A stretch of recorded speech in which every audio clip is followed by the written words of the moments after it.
Right, good evening ladies and gentlemen and welcome to the Planning Committee. Minutes, members, is it your wish I sign them as correct records of the previous meeting? Yes. Agreed? Thank you. I better do it now, haven't I?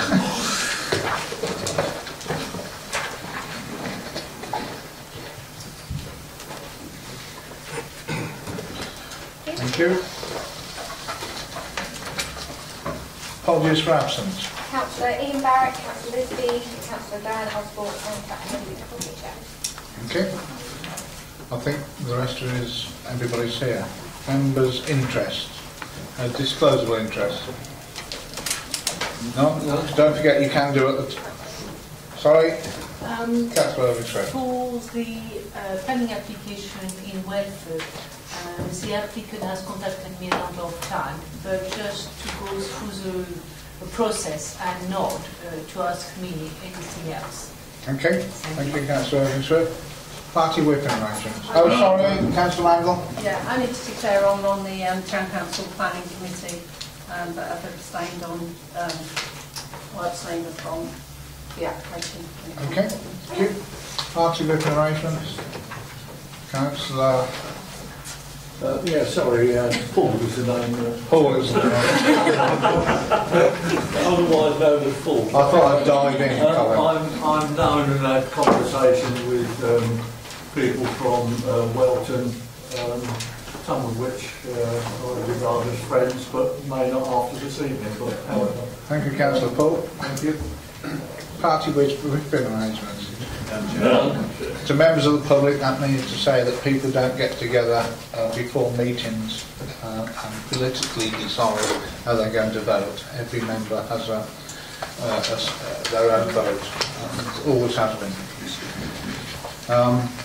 A bit of housekeeping. First of all, if the fire alarm bell rings, it's not a practice, so please either go out the way you come in or go down the emergency staircase just there.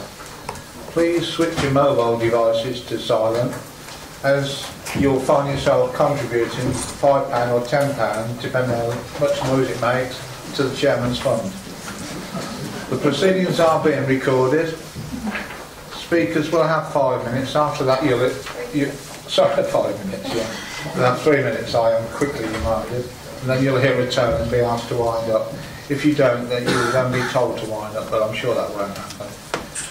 I've got to ask you, no clapping, hissing, cheering, booing, however much you don't like what people are saying. And I'm sorry, I've got to ask you to put your posters down. We don't allow that either. I think everybody's seen them and know what they say. Okay? And then during the meeting, you'll see officers talking while you're talking. One an ignorant lot. They're not an ignorant lot. They're actually doing it so that they can give you an answer when you finish talking. So it has to happen for the flow of the meeting. For members, update on the performance. 83% of majors are being dealt with on time. 3% of majors on appeal, but the 7 majors are pending.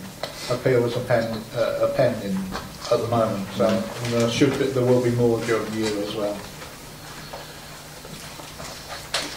Right, next we move on to applications withdrawn, deferred. There are none, but we've brought one forward, which is the Micklewell Park one, will now be the first application on, and then we will follow the order of the agenda. Officers, over to you, Micklewell Park. Thanks, Chairman. I'll draw members' attention to the late representations list.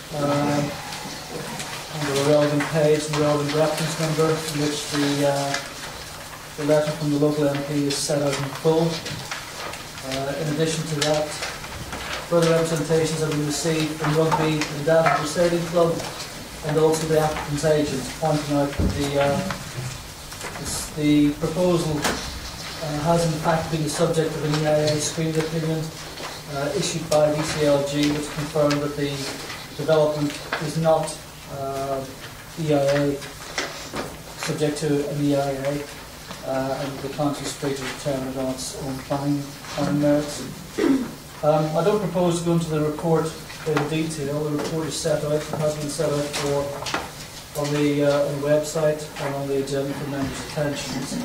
So I will attempt to summarise it as best I can. Clearly there's a lot of speakers down, and no doubt I'll be able to answer any questions or queries from members in due course. The application is an outline application, which means that the proposal is seeking to establish the principle of development of up to 450 dwellings, of which 25% will comprise affordable housing and 24 plots will be self-build plots.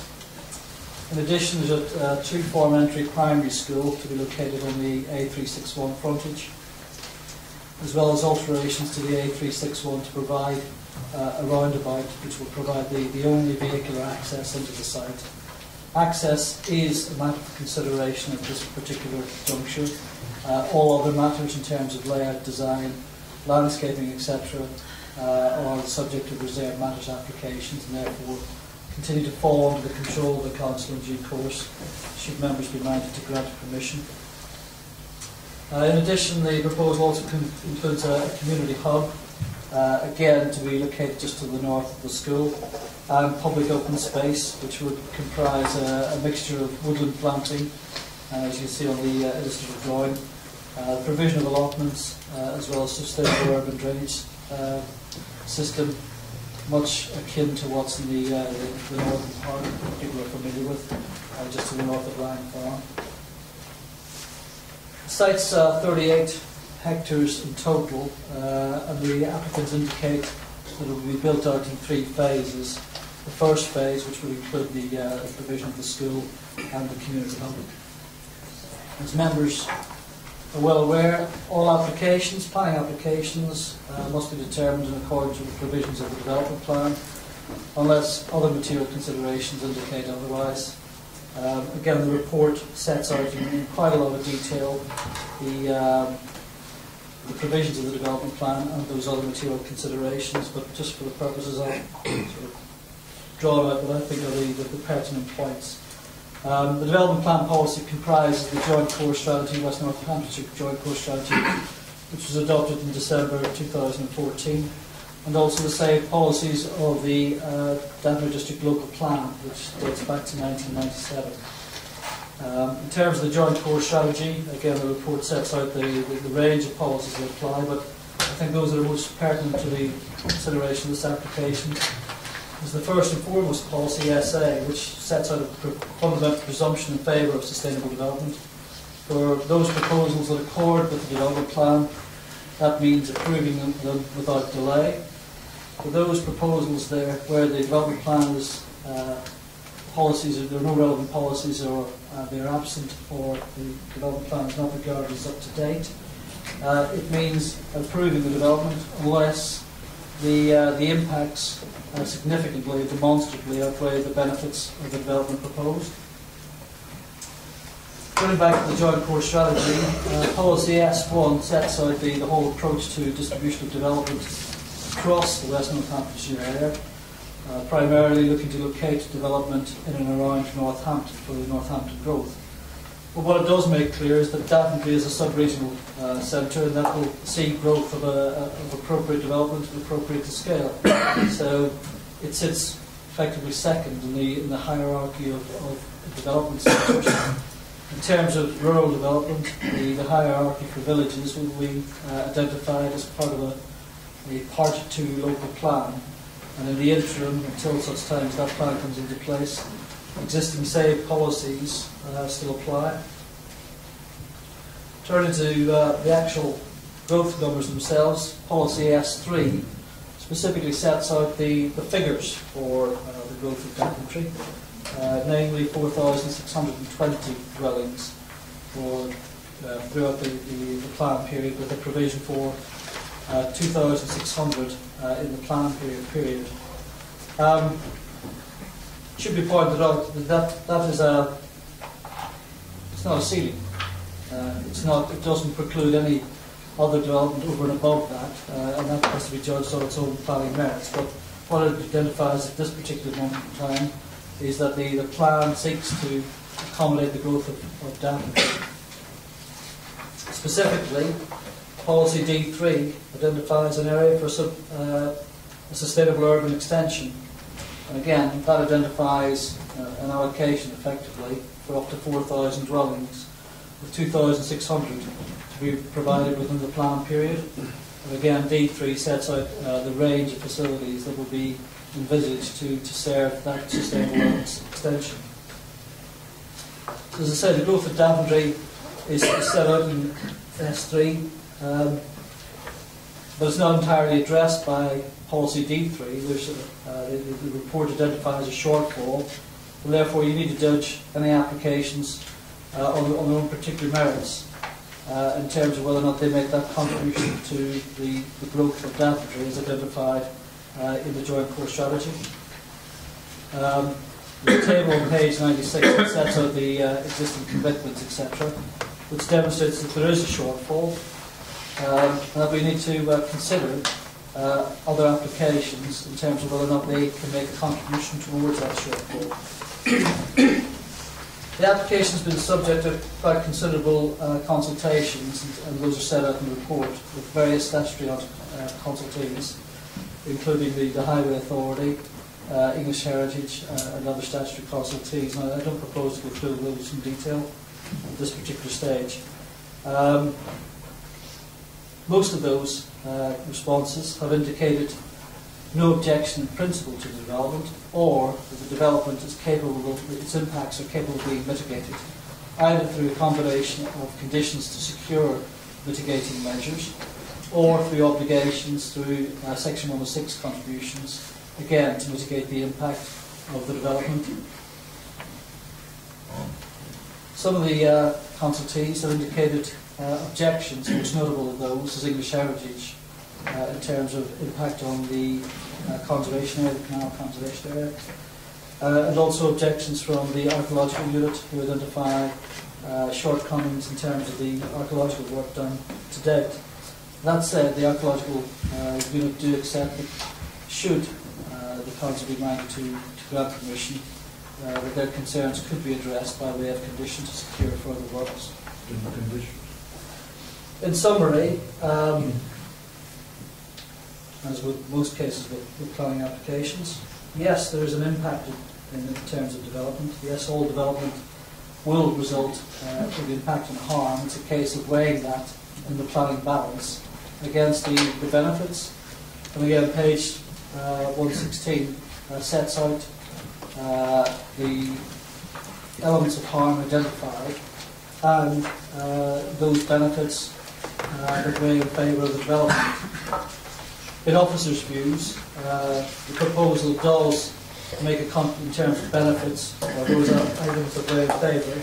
The contributions towards the housing land supply and the growth of Daventry as identified in the joint core strategy is something which weighs in favour of the proposal. Equally, or similarly, the provision of affordable housing similarly weighs in favour in delivering affordable housing to meet identified needs. The provision of the school, which would be subject to a 106 agreement, and the community hub demonstrate that there is compliance or performs well in terms of the sustainability criteria and policies set out in the MPPF and the joint core strategy. In addition to those, the provision for increased connectivity to existing footpaths, cycleway networks, and improvements to the local highway network also weigh in favour of the proposal. Against it are the concerns about the loss of greenfield land and the impact on the landscape. It's undeniable that development of greenfield land will have a harmful impact, but the site does not have any special landscape designation or other designations, albeit it is adjoining a conservation area. And to that end, the harm has been identified by English Heritage in terms of the impact on heritage assets, as well as harm being identified by the archaeological unit.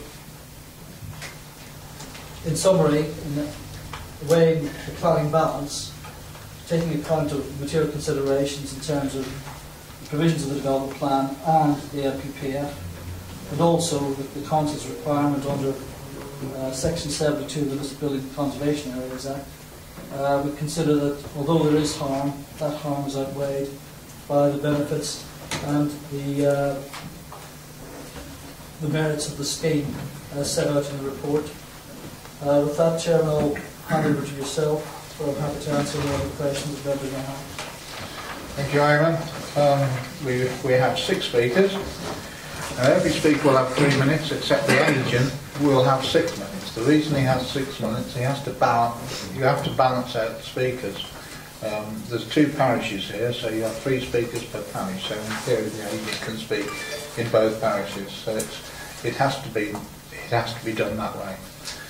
So first of all, Mr. Dodd, who's against the application from Welton. Thank you, Chairman, members, officers. I represent residents of Welton who oppose this application and who also support the core strategy. Of 4,620 urban and 2,360 rural units, you've allocated 87% of the urban, 90% of the rural target in less than 4 years of an 18-year plan. This has outstripped attempts to deliver the necessary supporting infrastructure, including schools. This application would create high-density residential developments either side of the A361, a road that already has 3 times the national average for injury severity. Further crossing points would increase the risk to non-vehicular road users on a dangerous section of the road. The application ignores the issues of excavating the Drayton Reservoir dam wall and doesn't assess the issues of a new crossing on a busy bypass route nearby. And where would a lorry southbound suffering brake failure end up?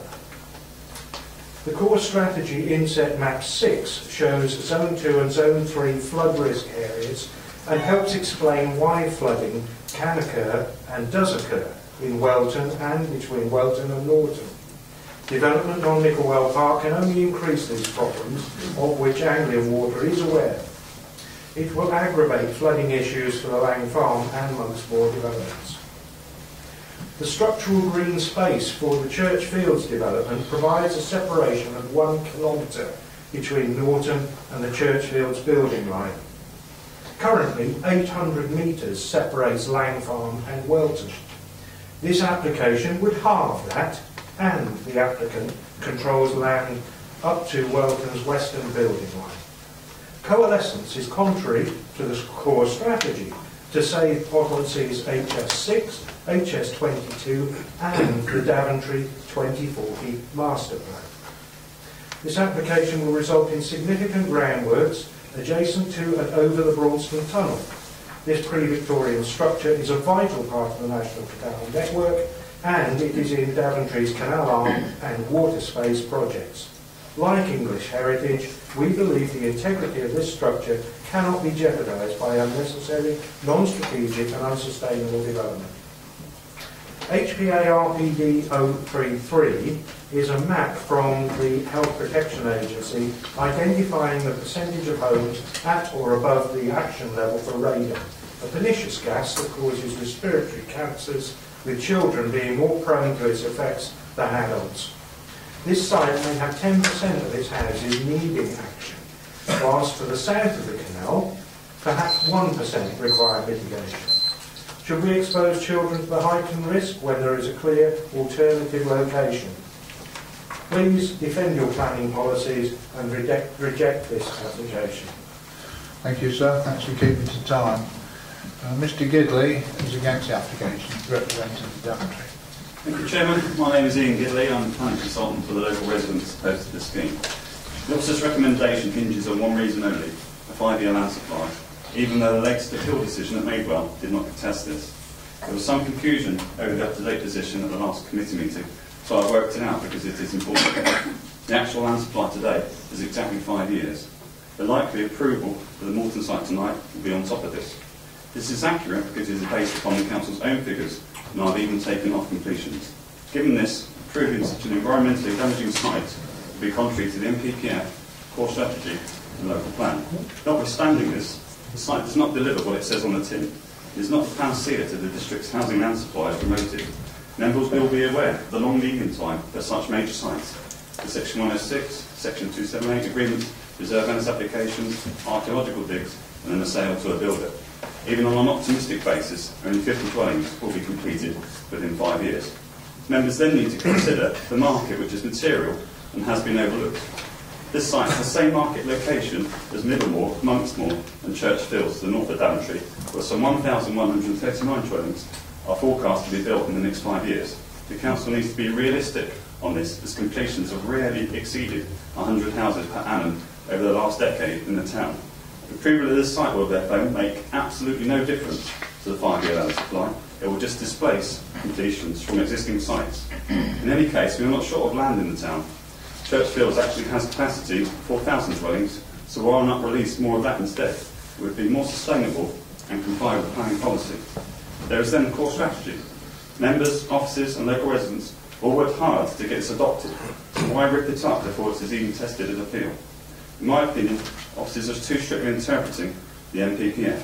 Paragraph 49 is meant to apply to older local plans, not a core strategy adopted in December.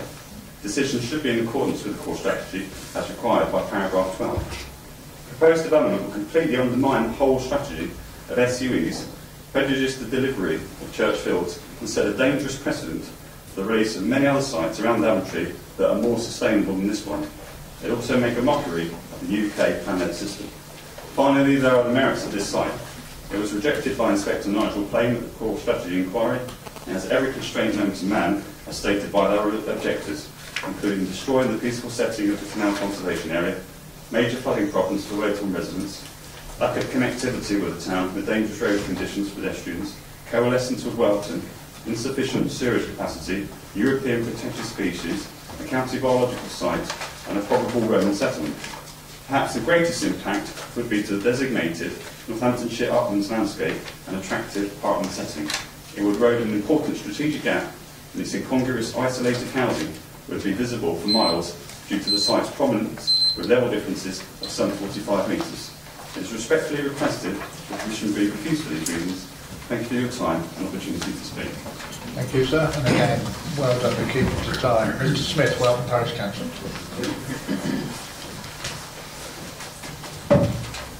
Mr. Chairman, members, officers, my name is Jeff Smith.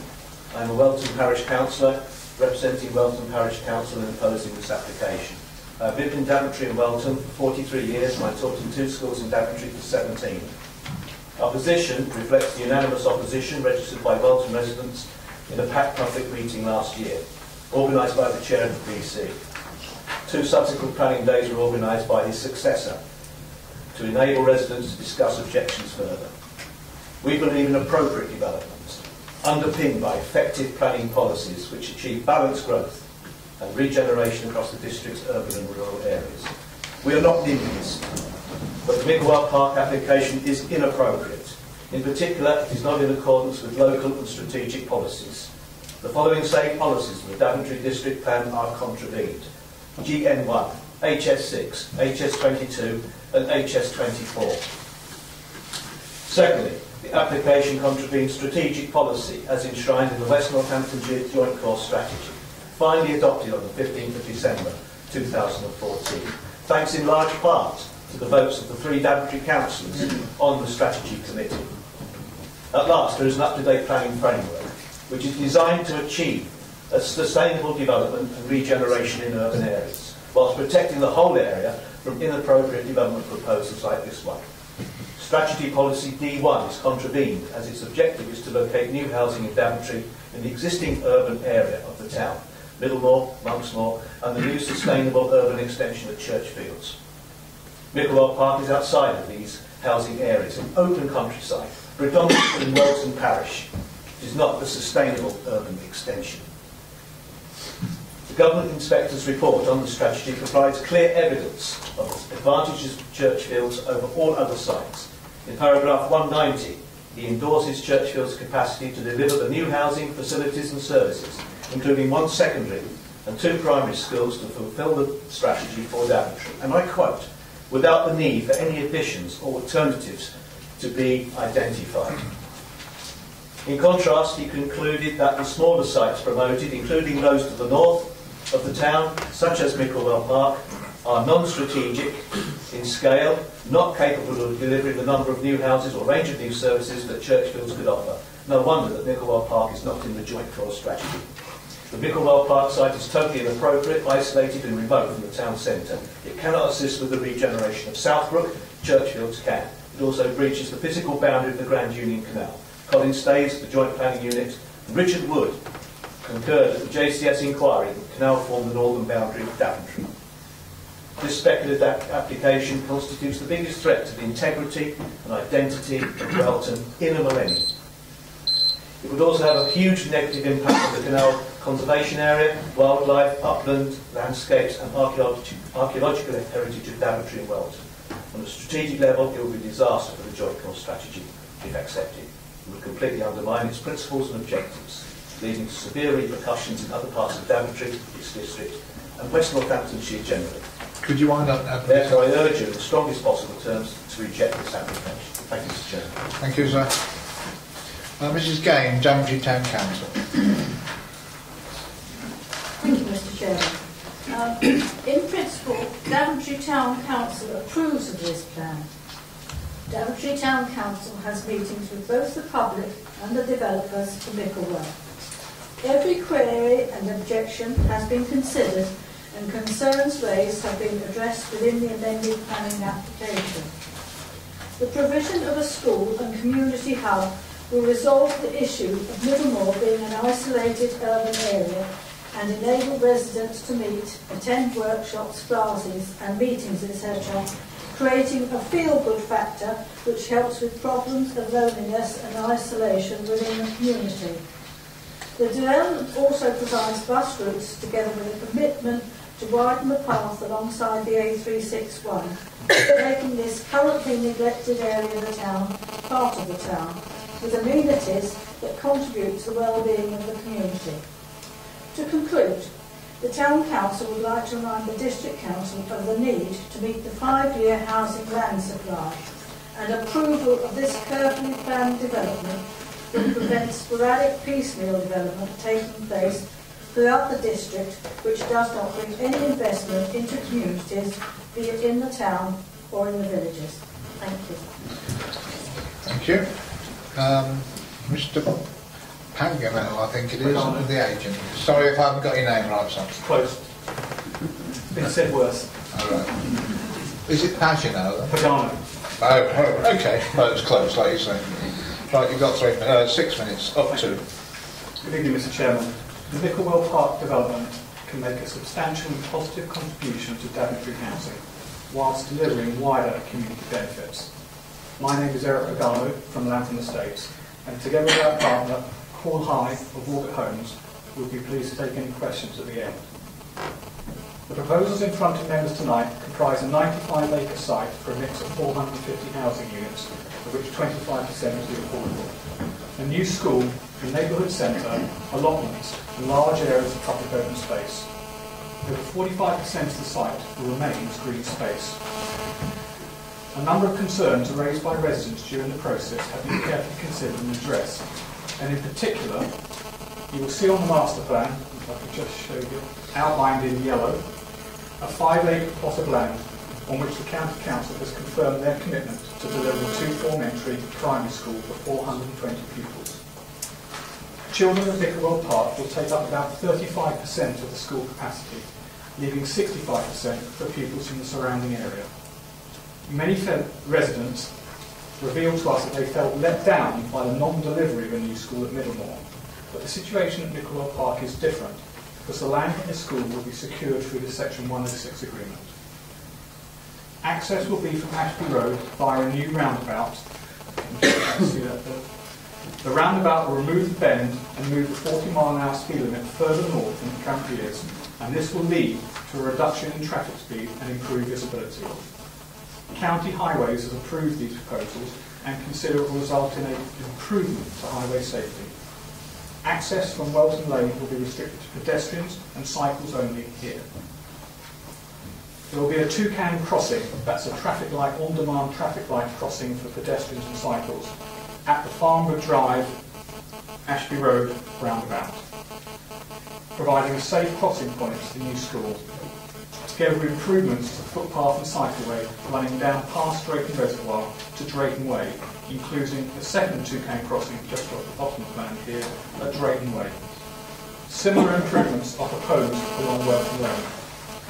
Stagecoach has agreed to divert the number 10 and number 12 buses to the neighbourhood centre, here on the first phase, and additional buses will run through the site as the scheme is built out. People are also concerned that this development will not be another poor quality look-alike estate, and we share this ambition. For example, there's been considerable interest in people building their own home, and our proposals include 24 self-built plots in 2 phases, here and here. These will be fully serviced and will meet Law Society and Land Registry conveyancing criteria, meaning normal mortgage finance will be available. The Officers Committee report makes 2 comments, one from English Heritage and the other on archaeology, and I'd like to deal with these. On archaeology, I confirm that we are happy to accept the draft planning condition to carry out further digging before any work starts. However, members should be aware that a lot of survey work has already been completed, showing there's no risk to archaeology assets. This includes a geophysical survey of the whole site, over 100 acres, and trial trenching in the northeast corner here. This was completed by the Leicester University Archaeology team. That's the same team who recently found Richard III. The dig found nothing of significance on the site, and the county archaeologists have confirmed she is happy with the work that we have completed. English Heritage commented that the impact on the conservation area will be less than substantial, and even this, we believe, overstates the position. When we spoke to English Heritage, they told us that their assessment had been written by an intern who didn't carry out a site visit and who no longer works there. Could I have the next image, please? This photograph is the canal towpath conservation area that English Heritage referred to. For those of you who are familiar, you'll know that the canal goes into the tunnel some several hundred metres before this and doesn't re-emerge again until it gets to Braunston, some 1.5 kilometres further to the west. Can I have the next image, please? And this image shows how the towpath will look if development proposal proceeds. We have designed this together with the Canal and River Trust, and you will see in the report that they strongly support the proposals. As I think everybody here will know, we have consulted openly and genuinely with the community throughout this process, including those who do not want new development. We believe our project brings huge benefits to the area for new housing, a new school, new jobs and new facilities. However, we recognise this is only the start of the process, and if members are minded to grant consent, we will continue to be open, frank and take on board all suggestions in the detailed design stages to make this housing development one of the best of its kind. Mr Chairman, Lambton Estates and Norfolk Homes want to create something special, and we hope that you and your colleagues will give this different approach a chance. Thank you very much. Thank you. Thanks for keeping within time. Right, local members on the committee. I don't think there are any. Councillor Paul. Yes, thank you, Chairman. You can speak first then, Councillor Paul. There are other councillors that represent the area that want to speak as well. Okay, I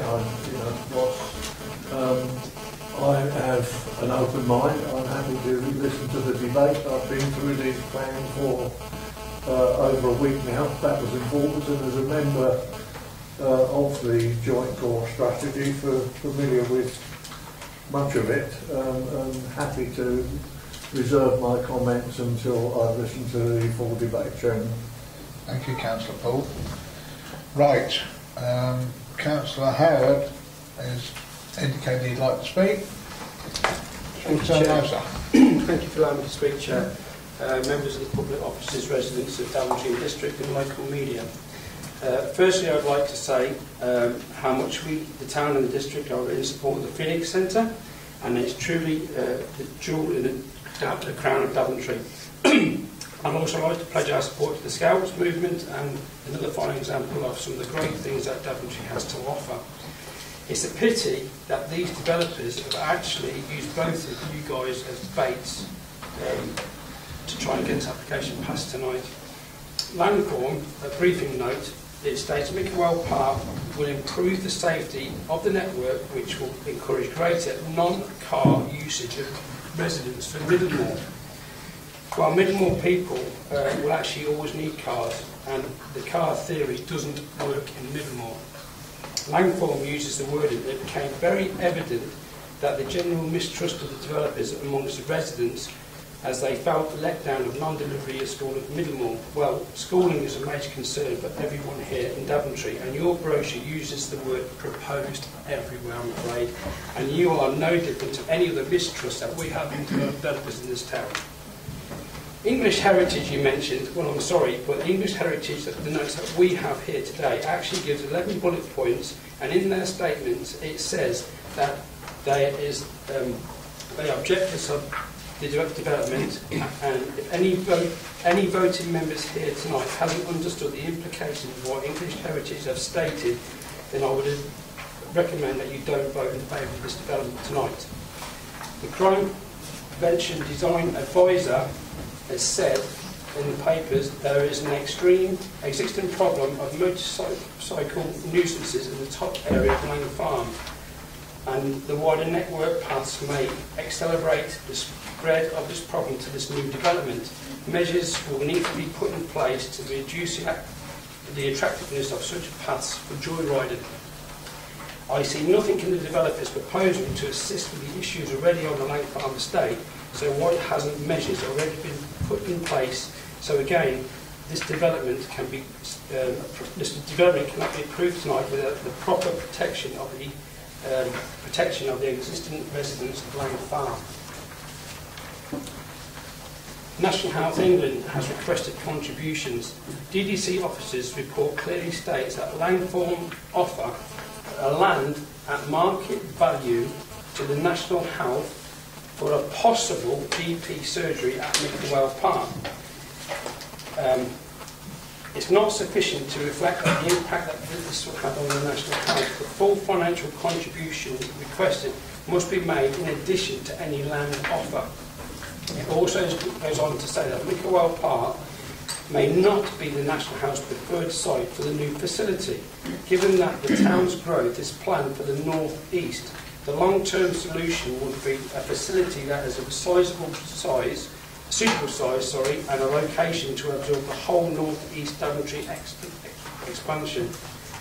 Objections have come from local residents with 200 letters of objection, residents' petitions with 412 signatures, with a submitted report of 87 bullet points, which they have requested to take in consideration of objections against this development.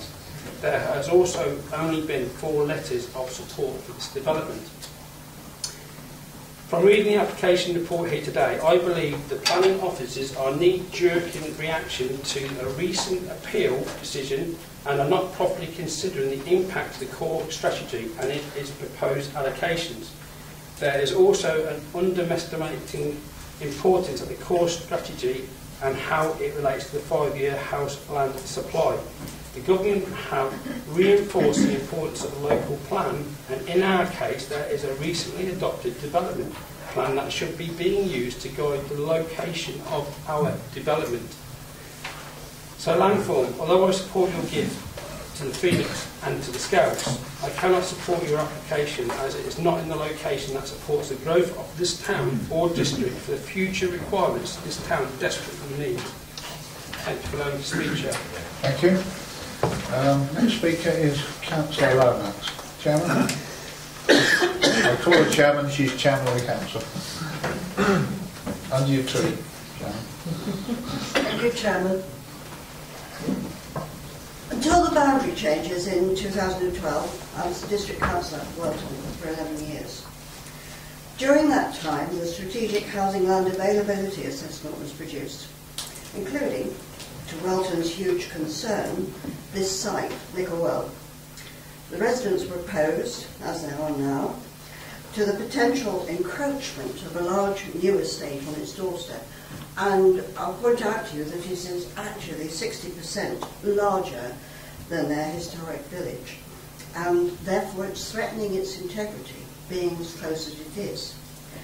That site disappeared from the SHLA as being not available, not appropriate, and not deliverable, only to reappear at the joint core strategy stage, where it again was rejected by the examining inspector.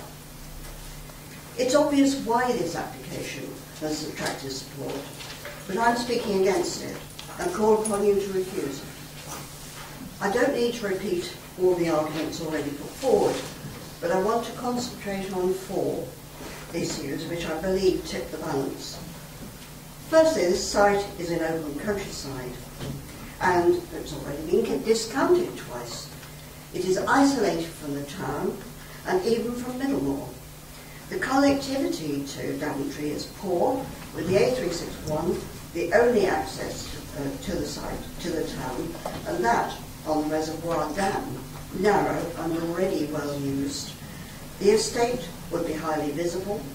It would be an incongruous built outcrop and not sustainable in terms of the NPPF by virtue of application. The A361, as you know, because I've told you before, is a red route. There is one road access only for 450 houses, possibly over 1,000 vehicle movements daily. Coming onto a road which bends, is narrow and carries significant HGV traffic. And I don't discount what's been said about the changes to the road, but I think you saw from the photographs that in fact it is likely still to remain with bends on a slope. As the road leaves the 40 mile an hour section, in fact, that bend is currently blind, and I doubt that it will actually improve traffic movement when it has been straightened out. Moreover, the site encroaches on the Grand Union Canal Conservation Area to the significant detriment of an important historical asset and impacts badly on the landscape. As I know well from my years as District Councillor for Welton, building here will exacerbate the severe flooding problem, particularly in the low-lying southeast part of the village, particularly on Daventry Road. Concreting over acres of farmland on ground which has clay subsoil is likely to increase that flooding risk. I've only highlighted a few aspects, and there are so many. But finally, the 5-year housing land supply, or lack of it, should not trump all other considerations. Please refuse this ill-judged application. Thank you. Thank you. Councillor Campbell. Is there a councillor not? Ah, she is. I thought you weren't here. Oh, I'm here. Right. Thank you. Thank you, Chair. Thank you. I represent the village of Welton, as you know, which is a very short distance from the proposed site. And I'd like to begin by acknowledging the efforts of Landform to come up from their offices in London and talk to us and consult. And they have made every effort. I acknowledge that very fully. They've made every effort to understand Daventry, and I've seen their plan evolve. When the County Council suggested a school would be desirable, a school went to the plan. When the highways officers talked about the need to bring a bus stop closer, they brought a bus stop closer. So I've seen that plan change as people have sent things to them. But these commendable efforts to engage don't make this proposal the right proposal. This development hasn't been planned for. This site hasn't been found suitable for development. The planning inspector has ruled that this site wasn't sustainable or strategic, and it still isn't. It still won't give anything to Daventry because it's too far away, and it will only take away from Welton because it's so close. This proposal will create an enclave, a development that's almost entirely dependent on itself. You'll be aware that this proposal and the officer's recommendation to approve it have created some really strong reactions. And as Mr Smith said, they aren't NIMBY reactions. I've talked to lots of local residents, both in the town and in Welton. These are from thoughtful people. They're aware we have a housing shortage, but they also see that we have a town that isn't yet thriving. They know the schools are struggling to recruit teachers, that businesses are struggling to recruit skilled professionals. They know that after 7 o'clock in the morning there's no parking left at Long Buckby Station because of the high numbers of local people who leave Daventry to go to work. They know that in the mornings and the evenings Welton is a cut-through from the A361 for more commuters heading to the A5 and then the A14 or the M1. They see Daventry as already a transit district. People pass through it. I'm sure that must help explain the health profile for this district, which shows the rate of road injuries and deaths in Daventry is far higher than the England average. They know that the regeneration of Daventry is only afforded by strategic housing development that has been planned for and tested by the long, expensive but democratic development of the Joint Core Strategy. And this proposed development could potentially jeopardise the delivery of that much needed housing in itself and because of the precedent it sets. The residents who oppose this proposal see threats to their village. It's of distinctive character and it's defined partly by its agricultural setting and also by the canal conservation area. English heritage, as we've discussed already tonight, has raised significant and I think compelling concerns about the impact of this development on the canal conservation area and on the village of Welton, its character, its ecology, its setting. As a council, we take our canal heritage seriously. We're the heart of the waterways. We like to talk about it and to celebrate it. I don't think we can ignore English heritage's concerns. Whoever wrote the concerns, they were submitted in good faith. And I think they're quite right to say that the public benefits of a new towpath and new signage don't outweigh the harm to the character, appearance and experience of the area. We don't need 450 houses to trigger some interpretation panels. We could do that now. We could be celebrating our canals now. We don't need a new development to be able to do that. I've been a councillor at this planning authority for nearly 3 years. Almost as soon as I was elected, I remember hearing and learning about the spectre of speculative development, which would haunt us until we had a local plan in place. For years, one of the main priorities of this council was getting that plan adopted. We've been telling our constituents for years that we were vulnerable to speculative application because we didn't have that plan. But now we do, and it should make a difference. We've invested heavily in the development of the Joint Core Strategy. Just a few weeks ago, we increased resources to support the work of our strategic planning officers. Many of our officers are supporting parishes across the district to develop neighbourhood plans. We talk the talk of a plan-led system, and now we need to defend it. Finally, I note that in October last year, Eric Pickles overturned an appeal decision for an emerging local plan, saying it trumped the lack of a 5-year land supply. He said he accepted the need to plan positively to support strategic development needs, but he ruled finally that it was not appropriate to conclude the provisions of a local plan were outweighed by the opportunity which the scheme presented to contribute to overall housing land requirement. And that was an emerging local plan. We have a real one.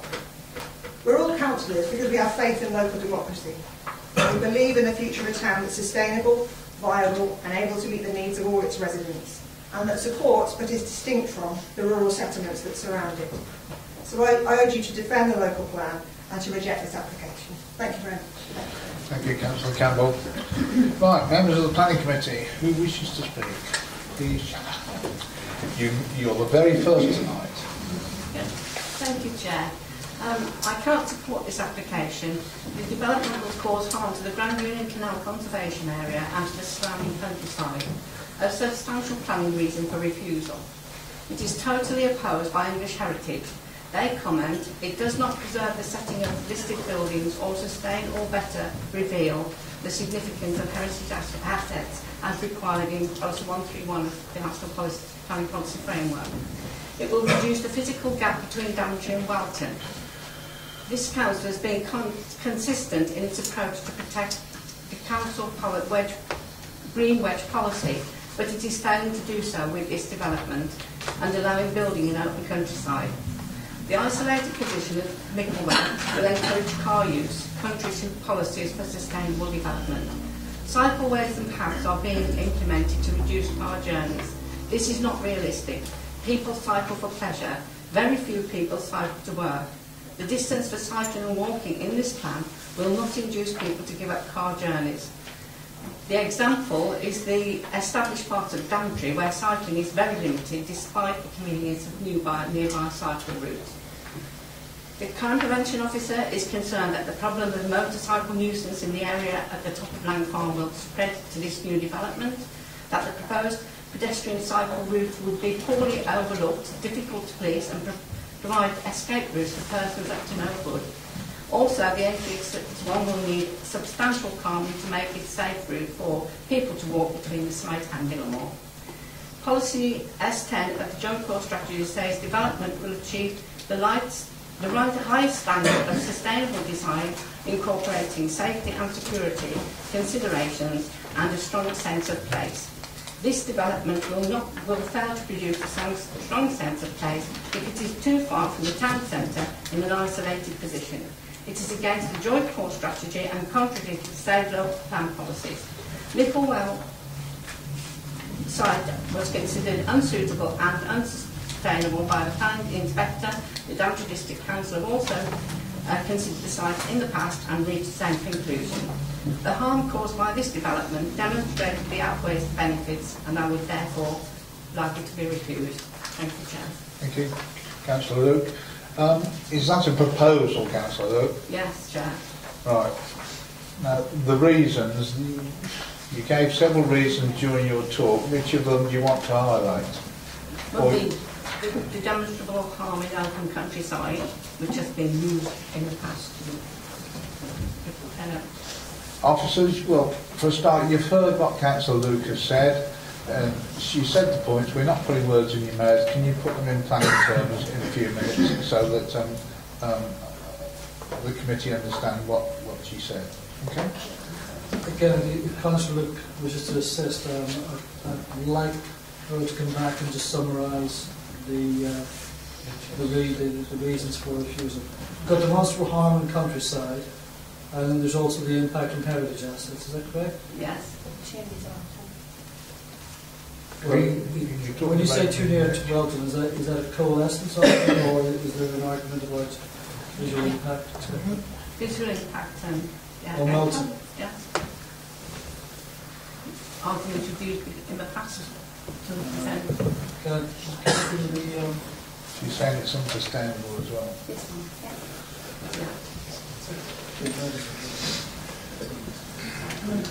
Right, have you got enough reasons there, Aaron? Well, you don't have my reasons, Chairman, with respect... No. I know they're not your reasons. A lot for comment. I just want to come back on the point about visual impact. I mean, this is topography plan, which doesn't include all the...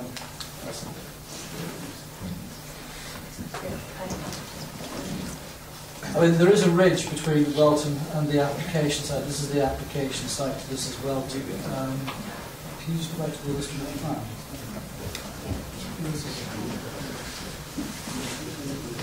I mean, I understand in plan form the coalescence argument, but in terms of the proposed development, obviously it stays this side of the ridge. And in terms of mitigation, is offering woodland planting to further mitigate any potential visual impact. So I just want to make clear that these are measures the applicants are proposing in order to provide them. Equally, I understand the coalescence argument in terms of reducing the distance between Welton and the growth of Daventry. I just want to understand those concerns specifically. Yeah. So it's visual impact. Yeah. The English heritage was the other thing you said, didn't you? Yeah. Again, coming back to, remember to you, Chairman, English heritage, as I understand it, identify less than substantial harm. The test with respect to less than substantial harm on heritage assets is to weigh that in the balance with the benefits of proposals. So, are you saying that the harm for heritage assets outweighs any benefits identified by the applicants? Well, that's what English heritage are adamant about, so I believe I'll go with that, Chair. Okay. It's also in open countryside, which is totally against our policy. Okay. Again, Chairman, I'm quite comfortable with the loss of open countryside. There's no dispute that the site involves development of the greenfield land, but again, equally, that has to be weighed in the balance in terms of dealing with the harm. Does it significantly demonstrable outweigh the benefits? If never was saying that the loss of this countryside that's what the proposal causes is saying. such harm, but outweighs those benefits, then that's fine. That's what the proposal is saying. Okay, do we have a seconder for that proposal, please? Sorry, Jimmy, you mentioned sustainable development as well. Was that? I can see your hand there, Cecile. Are you seconding Yes, that proposal? please. Thank you. Do you wish to speak? Or do you want to reserve your right to speak? I will reserve my right to speak a bit. Okay. Thank you. Councillor Frenchman? Is being contrary to the joint force strategy a planning reason? A material planning reason? Joint force strategy is quite a big document. There's quite a list of policies. You know, as with any development, there's a whole range of policies that address a whole range of issues, from heritage through to the distribution of development. Clearly, I've come at it from a strategic point of view in terms of the starting policies talk about a fundamental presumption in favour of sustainable development. As I said, what that means is improving development according to the development plan. S1 and S3 obviously identified Daventry town as an area for growth. So clearly this is a Daventry growth related development. So there's an argument to say that it doesn't conflict with that particular policy. D3, Churchfields, in other words, is the allocated, in inverted commas, site identified in the joint core strategy for the Daventry growth. As the report indicates, that makes provisions for 4,000. There's still a shortfall. I have sat in planning inquiries in the not too distant past where the council has sought to persuade inspectors that sites, including Churchfields, are deliverable. And this is the important consideration. Even though you might have an allocated site or a site with planning permission, if you cannot demonstrate that it's deliverable, it doesn't count against the 5-year land supply. So there's an argument to say, yeah, it conflicts with that particular policy, but the counter-argument to that is, well, Churchfields hasn't come forward yet by way of planning applications. We've sought to argue that in inquiries, and inspectors have not been persuaded by the deliverability of Churchfields. I know the speakers have talked about the deliverability of this site, and clearly if members want to go down that route, they would need to produce evidence to demonstrate why this site is not deliverable. The applicants have produced evidence to say, yes, it is, it can be delivered, and it should count against the 5-year land supply, and it should be considered as part of the joint core strategy in terms of the growth of Daventry. Turning to other policies, again, they're listed in the report in the joint core strategy in terms of those most pertinent to the debate we've had. BN5 is a heritage policy. Again, it talks about preserving, maintaining and enhancing the setting of heritage assets. You can argue that there is conflict. And I think the report agrees there is harm to the heritage asset, but that harm is less than substantial. So the bar is not as high as substantial harm, where very exceptional circumstances have to apply. It's a lower bar where you have to weigh it in the round with all the other issues, all the other material considerations, including the benefits the scheme offers in terms of the school, the community centre, the connectivity, etc., the improvements to the highway, which mitigate the impact of its development, but also contribute to the growth of Daventry as set out in the joint core strategy. So there's a mix in there, some way in favour, some way against. So just to say blandly that it conflicts with the joint core strategy, I think you need to focus on those parts of the joint core strategy. Parts of it do, parts of it don't. Yes, that's what I say. Okay. Any more questions, Councillor Frenchman? No, that's fine, thank you. Okay. Councillor Paul, good thing. Thank you, Chairman. I'm not going to wait until the end, but however, there is one word that has jumped out. It's deliverability. Officers, and I commend them for their report, it's an excellent report, having been going through it for the last 5 days and living with it for a lot longer than that. The problem I have is this word, deliverability. Now, on your own admission, you've spoken about Churchfields. I was in a meeting on earlier this week regarding affordable housing and the shortage of affordable housing, and the matter came up of Churchfields. They haven't put in an application yet. With the best will in the world, if they put an application in before I go home tonight, you know, we're talking at least 2 years. and for Churchfields to service the wants of Daventry, and it's already been said, when I looked at Churchfield, whilst on the JPU, I thought this is going to be really good. It can save the country path, it can produce a state-of-the-art secondary school, let alone primary schools, and it will assist in every which way the regeneration of Daventry. However, Churchfields and Prudhoe haven't come forward. Part of the condition that the inspector put on was the fact that the A5, A45 junction would have to be modified. Correct me if I'm wrong, I think some £900,000 was spent on that junction, which should, in relative terms, have prompted at least Prudhoe to put in some form of application. Bearing in mind that their application, and again, officers will correct me if I'm wrong, their application was for 4,000 houses. That application has now passed. Officers will confirm if they've got to redo all the work that they've done. The Joint Core Strategy put another 500 houses onto Daventry. Do we increase the Prudhoe Churchfield site by another 500 dwellings? Do we pack them in? Or, as it has been said, Daventry has got to take 4,500 more houses. Now, those are the questions that, you know, perhaps officers can answer, perhaps they can lead me on. I do have a problem.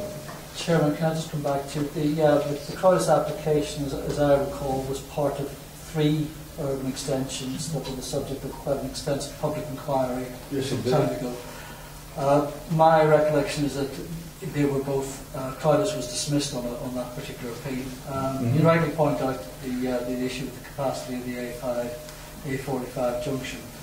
I think those improvements meant that the Monksmoor development could come forward, which obviously has got the benefit of planning permission is currently under construction. But it wasn't sufficient to allow Croydon to come forward, which is based on the further improvements in terms of the floor bypass, etc. So it's not correct to say that Croydon was an application that was previously approved. That said, as part of the plan-led approach under the Joint Core Strategy, that area, the growth of Daventry is identified under Policy D3, and that sets out the various criteria that seeks to be applied to that particular allocation, and against which any subsequent applications would be judged. Just coming back to the issue about this site being dismissed by inspectors previously, my understanding was that was in respect of sustainable urban extensions.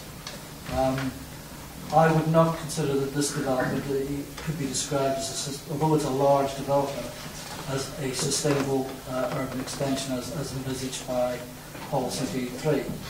That said, it is it's a large development, but it does seek to mitigate its own impact in terms of providing for a community centre within the site and a school which will provide benefit not only to the site itself but to the wider community. So the facts is that you have a planning application before you. Yes, you're perfectly entitled to consider the merits and the arguments for and against. You're perfectly entitled to refuse permission. But equally, the applicant is perfectly entitled to pursue his right of appeal, or their right of appeal, and in that, they will be seeking to persuade an inspector of the merits of the proposal, and the council will need to produce evidence that persuades the inspector otherwise. So it's really as simple as that. Irrespective of Churchfield, etc., although that is a consideration of 5-year land supply, this application is before members tonight. It is the subject of quite an extensive report, and the recommendation is that, on balance, the proposal is acceptable. Thank you. Chairman, if I can quickly come If it's back. a quick one. Look, you know, again, our officers have mentioned we won't call it a floor bypass, which that's been waiting for 40 years, the Daventry Northampton link road. And the floor wind bypass. We'll call it a floor wind bypass. Okay. The fact of the matter is that Churchfields won't happen if they don't get that bypass. That's you know, the be all and end all of it. As I previously said, I've gone through this application for days and days and days. I've had something like 200 odd emails and telephone calls on top of that from local residents. I've listened to all their needs, their problems. The fact that this has gone over a canal towards Welton, you know, I'm also minded of all our other villages and the coalescence that's happened there. In a word, Chairman, I can't hang my hat on a single objection that will stand up in appeal. And that's where I'm at the moment. Thank you, Councillor Bull. Councillor Chandler. Thank you, Chairman. A number of points I wanted to clear up that have been, or attempt to clear up, that have been raised in submissions that we've heard from a number of people this evening. Not in any particular order, but I do regard them all as important. Radon on this site is not an actual risk. It's higher than it is elsewhere, but it's still very much not a risk. And I do know what I'm talking about before you challenge that.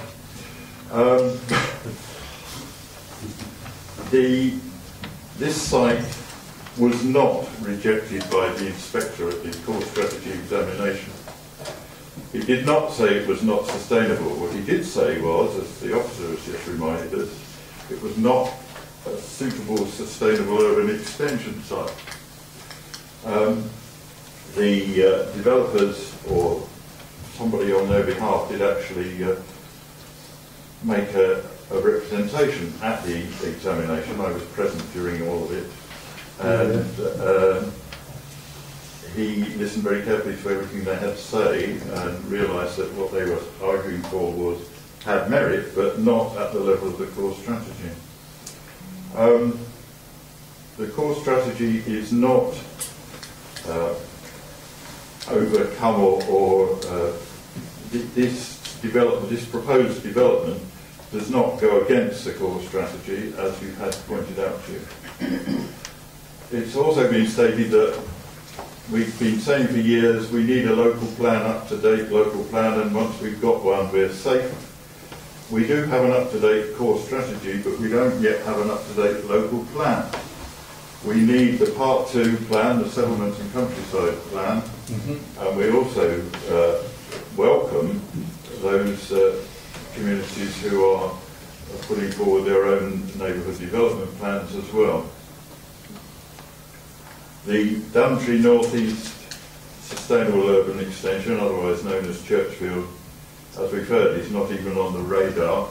One of the speakers said we should release it now. It's not in our gift to release it. We have to wait for somebody to come forward with an application to develop it, and they haven't done that.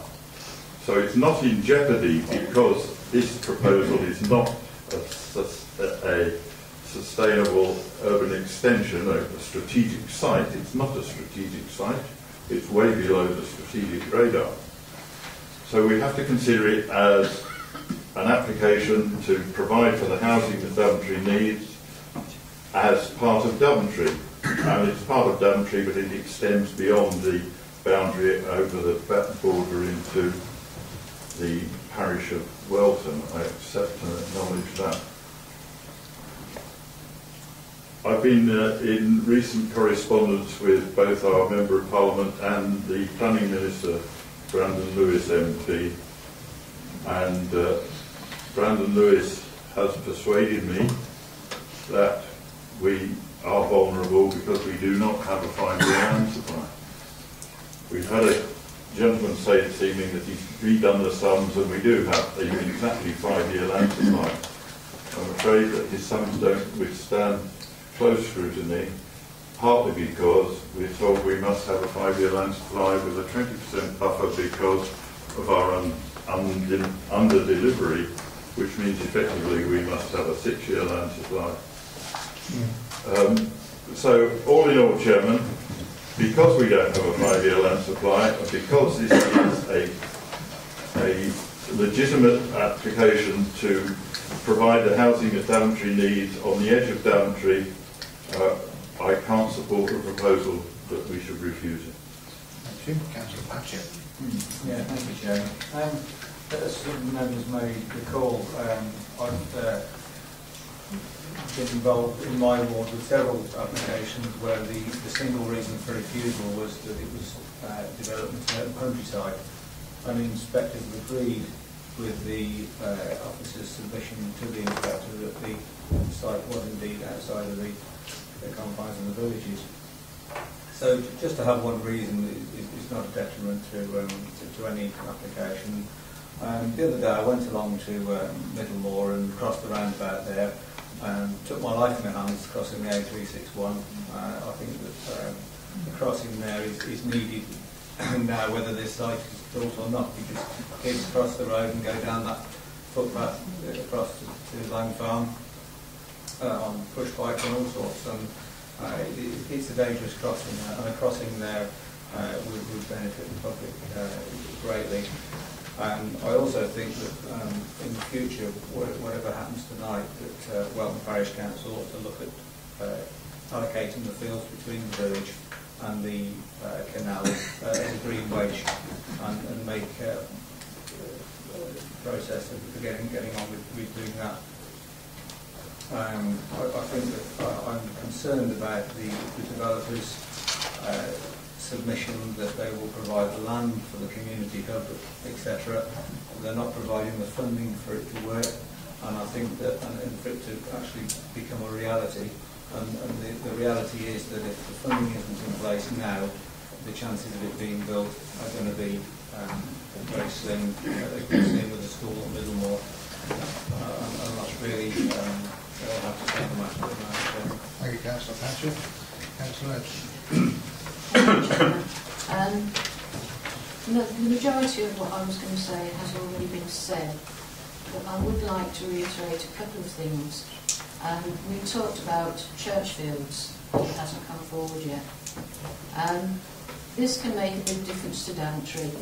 There'll be a shortfall in the numbers of houses that will be expected to be delivered to the town, and delays in likely delivery of the allocated SU, which is Churchfields.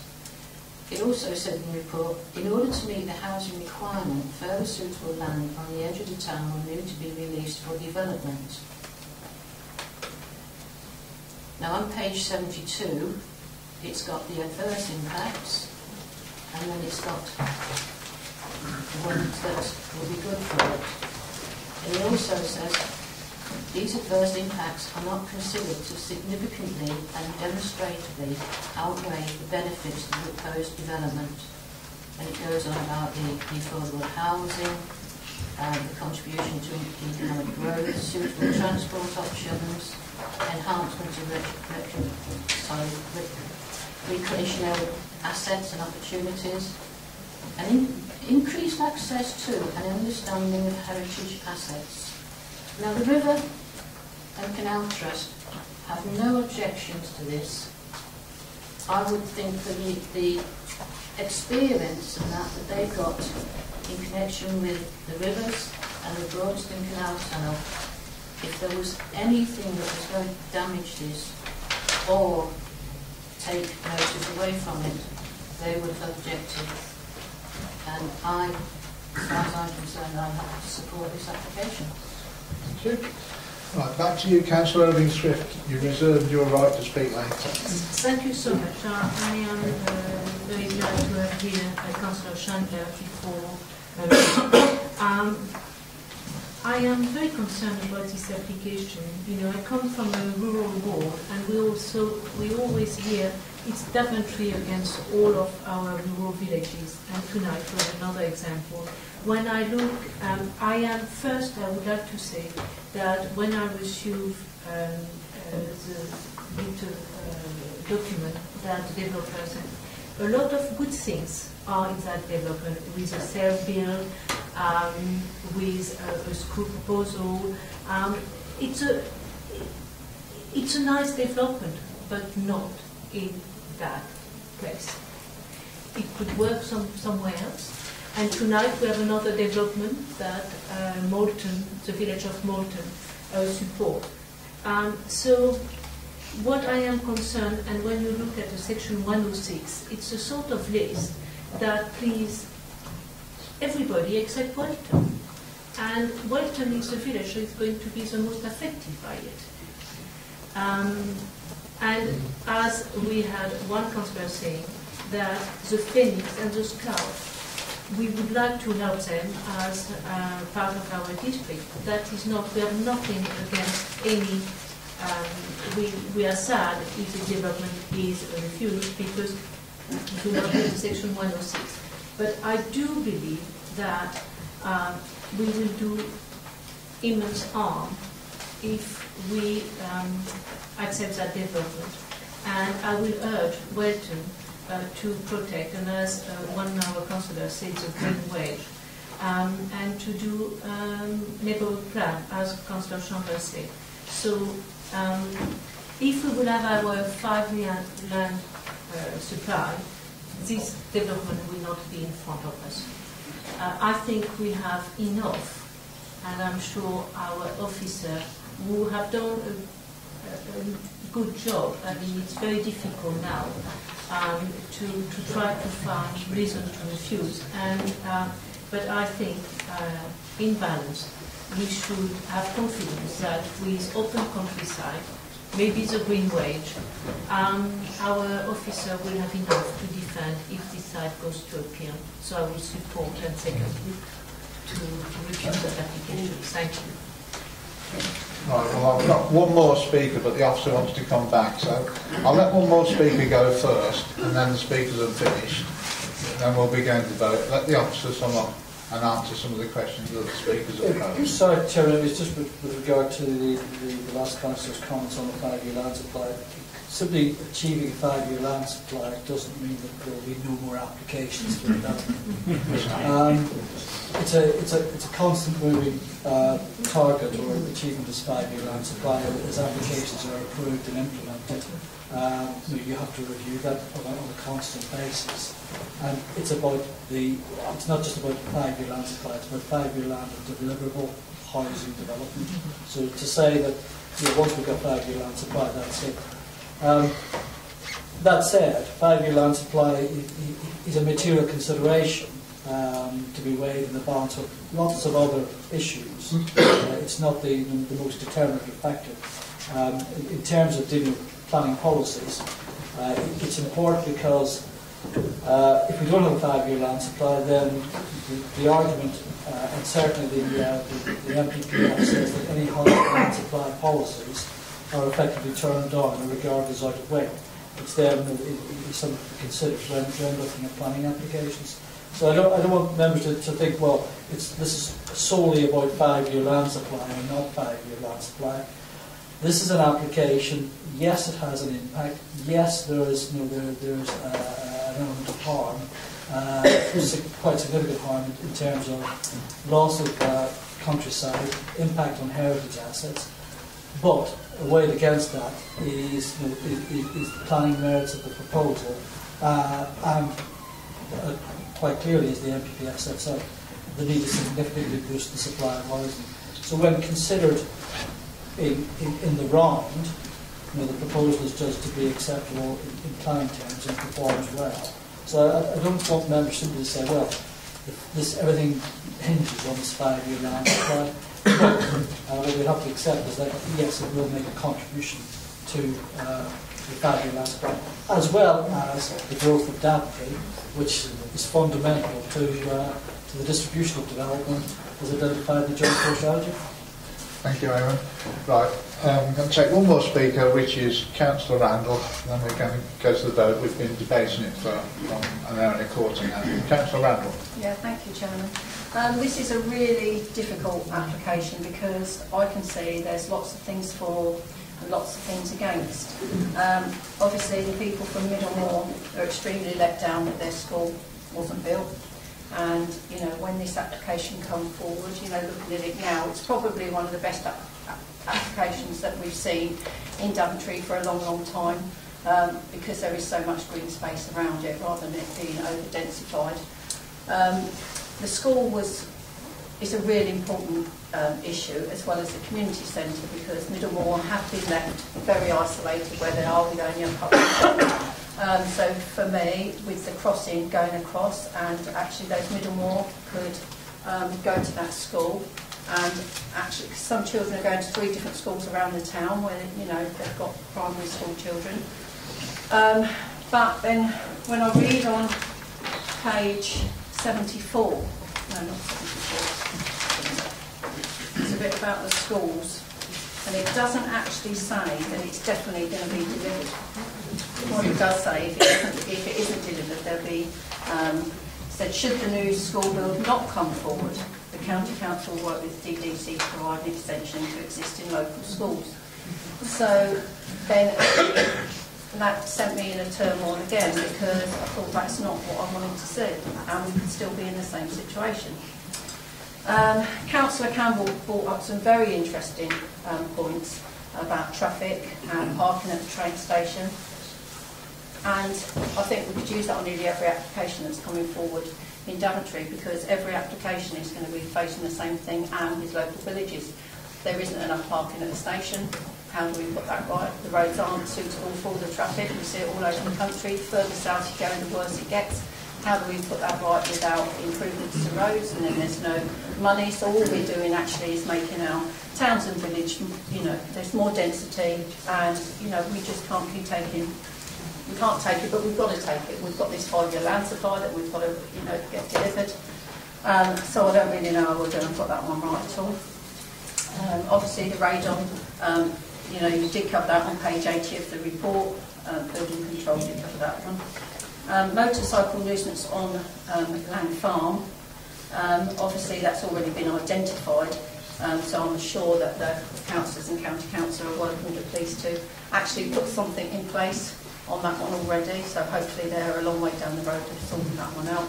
Obviously, there is antisocial behaviour. It's all across the villages.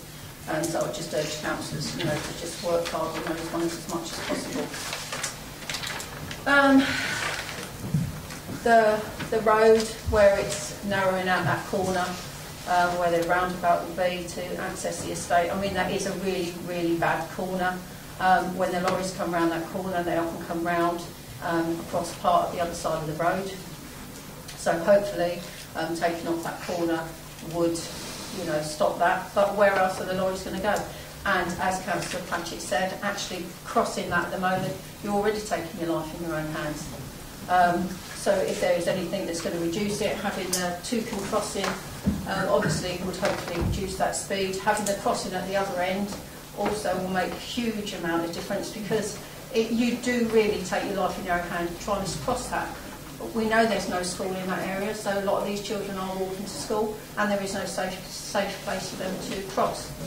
But obviously, you know, it's not in the plan.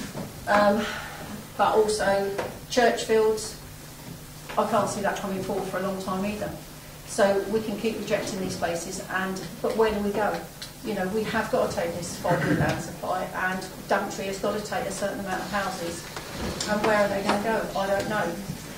You know, we've got application that's going to be coming forward on the college site. I mean, that's a site, a green field that is very, you know, that's not just an open field, that is a space that's been used, and again, probably going to see houses on that.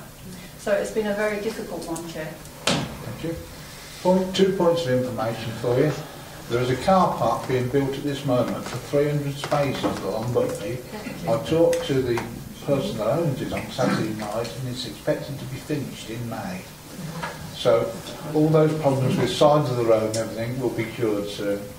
And with my county council's hat on, I must say that the floor weed bypass or whatever you call it is probably in its best position to be started with finance than it's ever been for 20 years. So those are 2 bits of information. Mary, you want to say something? Just two quick points. It was mentioned during the debate about harm and disorder measures. I just wanted to point out that that's the sort of thing that you would deal with in detail at reserved matter stage if you wanted to agree the outline. But any pre-existing issues, as you say, with motorbike issues and what have you, will be being addressed, and I would urge anybody to, report any concerns through to the police or the council as appropriate. And then the only other point,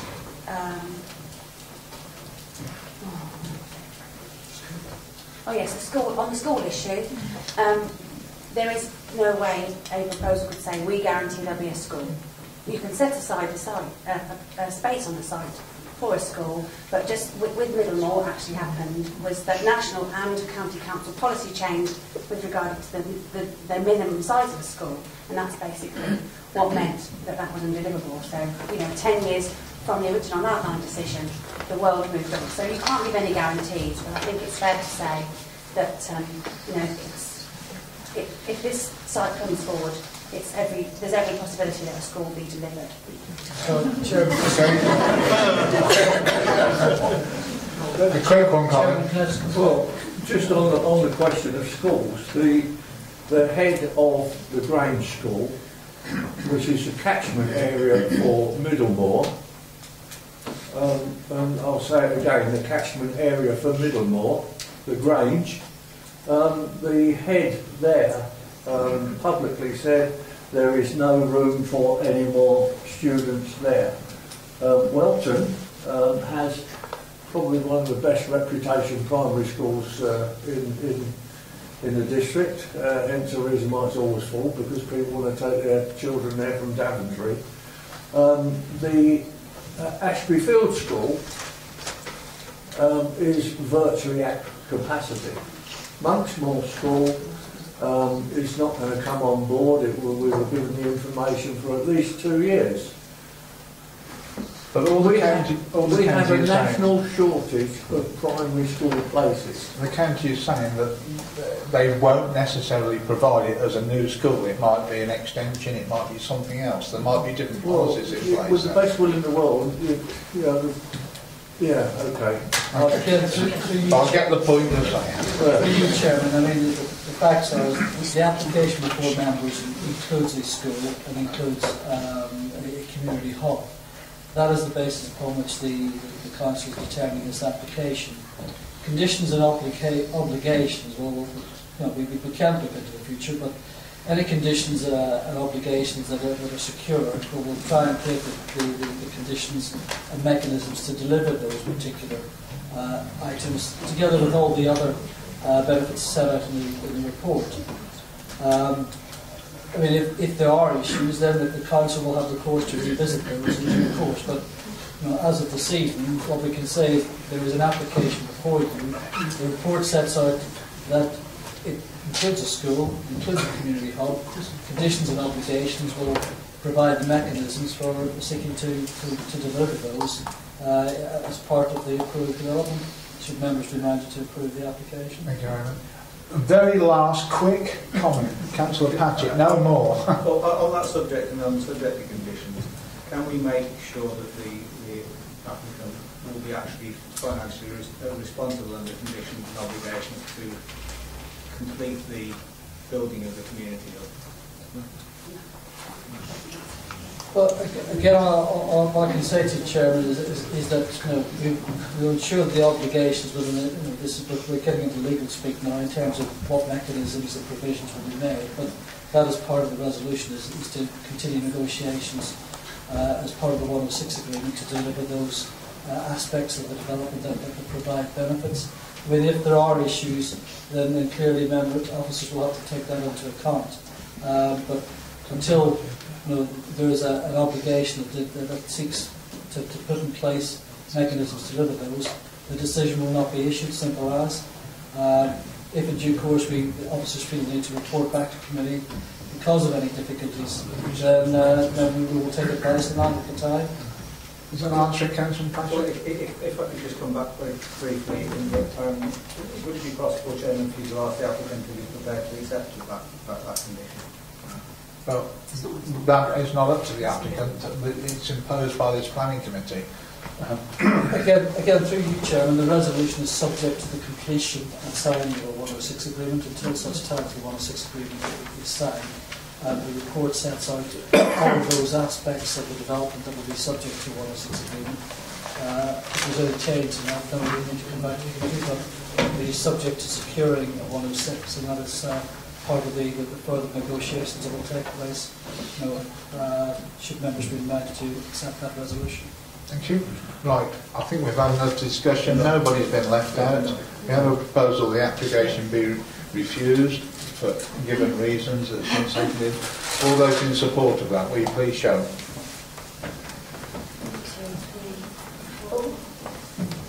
Those against?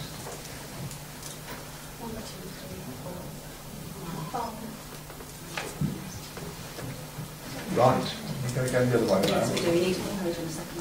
Right, I need a proposal on second of the application be approved then. I propose, Chairman, that we go with officers' advice. Thank you. And you're seconding. Thank you. Chairman, if I can just say, reluctantly, I will second the application. Well, it's been seconded behind you. Oh, I beg your pardon. I realised in the back of my head. I thought you were very positive in seconding. Right, those in favour of the application being approved, please show. Those against? One abstention. The application is approved. There will be adjournment for 5 minutes while people can make their way out. Right, ladies and gentlemen, we resume. Sorry for the wait that you've had. So the first one was rather a long, complicated application. We start again at the beginning, which is Welford.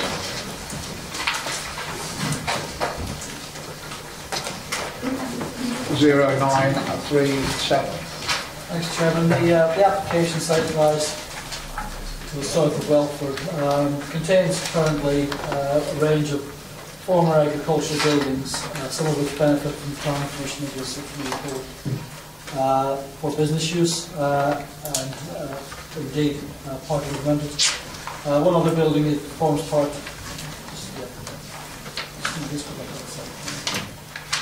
It's an Australian building.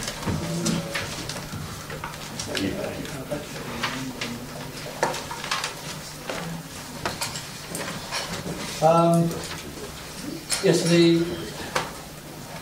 there is a complex of buildings, and it sits among a range of other buildings and other sites which are unrelated to the application. But in terms of the application site itself, there's a number of former agricultural buildings which are in various states of disrepair, and one of which is currently being used by the applicants to run their business.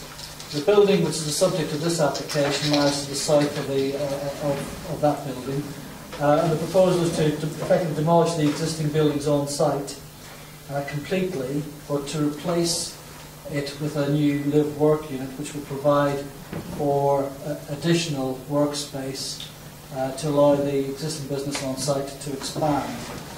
The justifications for the live-work unit, the applicant states, is really to provide security on site. So there's a combination of not only providing enhanced facilities for the expansion of the existing business, but also to provide an element of security on site to supervise what's happening in the building. And that's in response, as the report sets out, to a number of incidents whereby the applicant states, and this seems to be verified by the police, that there have been a number of break-ins on site.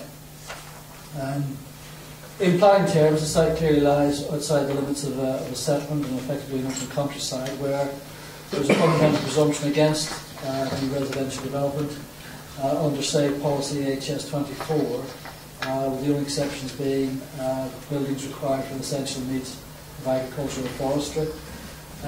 That said, one other quite significant material consideration is the MPPF, which allows for isolated new dwellings where there is exceptional circumstances which can include improving and enhancing the appearance of its immediate surroundings, or where there's a need for a rural worker to live on site. This is an existing business in site. The NPPF also talks about supporting rural diversification and supporting the rural economy. So against that backdrop, the application has been assessed, and whilst identifying conflict with HS24, we consider that there is merit in what the applicants are offering in terms of providing immediate improvement to the visual amenity of the immediate surroundings of the site, but also it provides favourable opportunities for an existing business to expand and to continue without the threat of sort of further break-ins, etc. On that basis, Chairman, we're advising the application should be approved. Thank you. Thank you, Alan. We have a speaker, Mrs. Steele, as the applicant.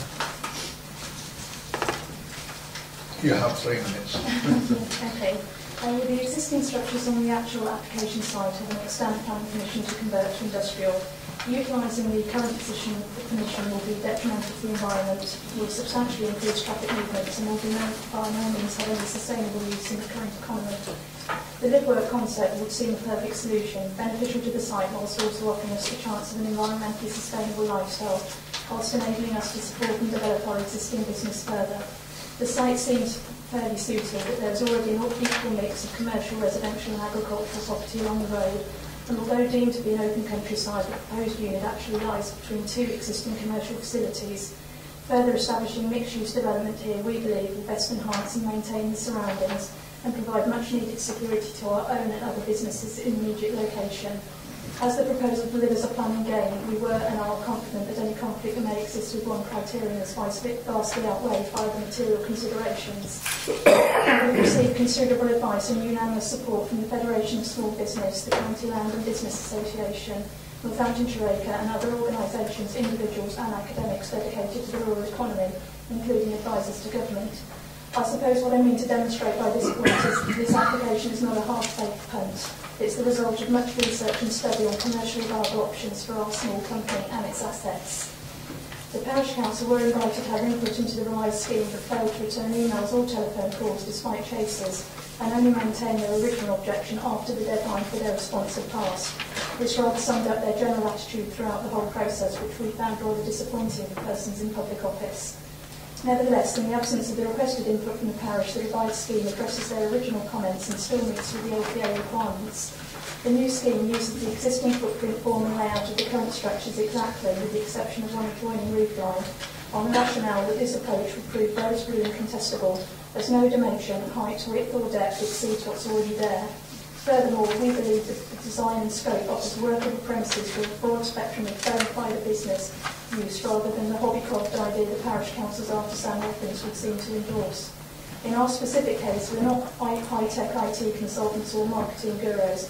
We are the modern equivalent of a centuries-old manual and rurally associated skill, and we seek a return to a traditional form of property use which would have been prevalent in pre-industrial times. In summary, we have the support of our neighbours, a multitude of individuals and agencies dedicated to the rural economy and the police. The proposal would not harm the character and appearance of the countryside at all. Indeed, given the structures to be removed and the physical improvement of those being replaced, the general effect would be an extremely positive one, something we believe is universally accepted by all parties, even the solitary objector. We look to the committee to follow the advice of their officer and support our application, and in doing so support a small business, the rural economy and the government's initiative to promote mixed-use development and flexible working practice. I've got to say, Mrs. Steele, I think you achieved 5 minutes speaking in a 3-minute slot, and it was spot on. That was very fast. Right, local member, Councillor Irving. Yes. You have all read the objection of the parish, and I think with the new modification and with the officer conditions 6 and 7, I think on balance it has addressed the reason, or part of the reason why the parish opposed. So I would be very keen to go with officer advice and to approve that application. You're proposing that? Yes, please. Thank you. First, are these all seconders? Yes. Thank you. Well, you've indicated you want to speak, so I'll take you. Yes, I'm happy to second it, Chairman. I know this site well. I pass it many times. Sometimes have to wait outside it for a vehicle coming in the opposite direction because the Alkington Road there isn't very wide. I think this is a splendid application because not only is it forward thinking in terms of developing the business, but it will also do a great deal to tidy up the look of the site. And so I welcome it with, I'm more than happy to second the approval, Chairman. Thank you. Would anybody else like to speak? Just very quickly, Chairman. Councillor. The second paragraph on page 16, I think, says it all.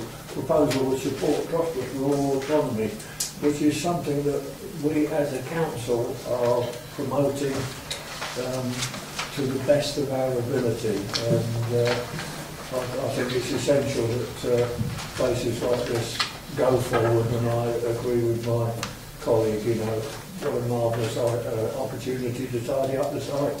Thank you, Councillor Paul. Right, we've got a proposition that's been seconded, the application has been approved. All those in favour, please show. You know. Yeah. Thank you, the application is approved. So not only was your speech quick and fast, it was dealt with quick and fast. You may leave if you want to. Perhaps you'll feel you must have to run into it. Yeah, you're welcome to stay, you've got nothing else to do. Right, the next application is in Moulton, and it's 0604. Thank you, Chairman. The application site is located on the western edge of the village at a frontage onto Boughton Road, which is joined to the east by residential properties taking access from both Boughton Road and residential properties in Carey Close as well.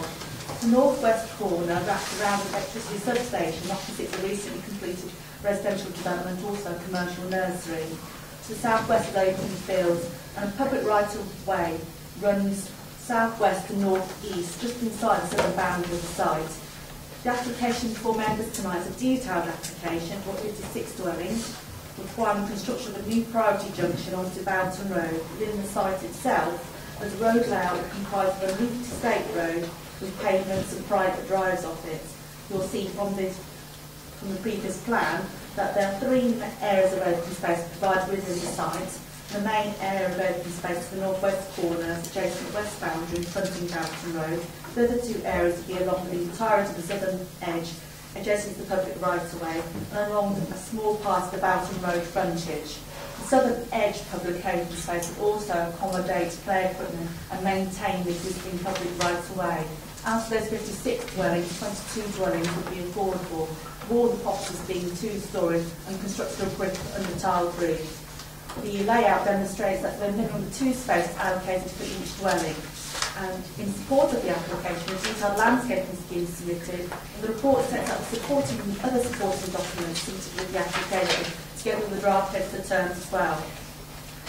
In terms of policy context, relevant policies to the Western Downs Joint Core Strategy and the same local plan policies are set out within the report. The way it's attached to other material considerations is also comprehensively advised in the report, therefore I do not intend to go through each of these concerns. Office acknowledged the proposal would conflict with a number of development policies in terms of the Western Plans Joint Core Strategy and certain local plan policies. Equally, it's also acknowledged that the Council is unable to demonstrate a 5-year land supply. The NPPF advises that in such circumstances, policies for the supply of housing should not be considered up to date. Previous appeal inspectors have concluded that safe local plan policies have a wider purpose than simply the supply of housing and can therefore be considered in the plan balance. However, the weight that can be attached to these policies is reduced. In the case of policy EN10, which deals with the green wedge, the weight that inspectors have attached has reflected the actual harm that has been considered to arise in circumstances of individual appeals. The Joint Core Strategy does permit development outside village confines in exceptional circumstances, and offers considered that absence of a 5-year land supply is considered to represent such circumstance. Policies also requires that where exceptional circumstances apply, there is still a necessity for developments to enhance or maintain the vitality of rural communities or contribute and improve the local economy. Despite the conflict of the Green Wedge policy, it remains important to assess the sustainability of the proposal and whether the adverse impacts of the development will significantly and demonstrably outweigh the benefits. There are 3 dimensions to sustainability: economic, social and environmental, and the NPPF advised that these should be sought simultaneously. The development would offer economic and social benefits, but would conflict with certain state local plan policies and may be seen to conflict with environmental sustainability. The adverse impact would be 1, the loss of open space and green nature of this part of the green wedge, and 2, a reduction in the separation between Malton and Sampson and the effect on the open countryside and the village character. However, these impacts are reduced because of the size of the site and its close relationship with the existing housing, which is demonstrated within that site layout. In terms of benefits, the proposal will certainly contribute to the 5-year land supply and delivery of affordable housing, including the provision of open space. However, it's noted that previous inspectors suggested such benefits are not unique to the site and could be provided elsewhere. The site is part of a larger area allocated for housing in the draft Malton Neighbourhood Development Plan. Whilst weight cannot be attached to the draft development plan, officers consider the responses received in relation to this document may be taken as an indication of the community's support for such a development. Having regard to the comments of statutory consultees, the details of this scheme are considered to be acceptable, and on balance, officers consider that the adverse impact do not significantly and demonstrably outweigh the benefits. And as such, we'll recommend this application be approved, Chairman. Thank you, Chairman. 2 speakers, Mr. Kerr, the Parish Council. Yes, thank you, Mr. Chairman. Sorry, Barry Kerr, Chairman of Malton Parish Council, and speaking in favour of this application. The Parish Council and both ward members do support the case and the case officer's recommendation for approval, and ask that the planning committee follow their officer's advice. The site forms part of a land parcel allocated for development within our neighbourhood development plan. We have undertaken comprehensive site assessments of land within our parish using Daventry District Council guidance, and the evaluation supports the decision to include this site as land suitable for development. Our neighbourhood development plan, although not yet adopted, has recently been through its first consultation process.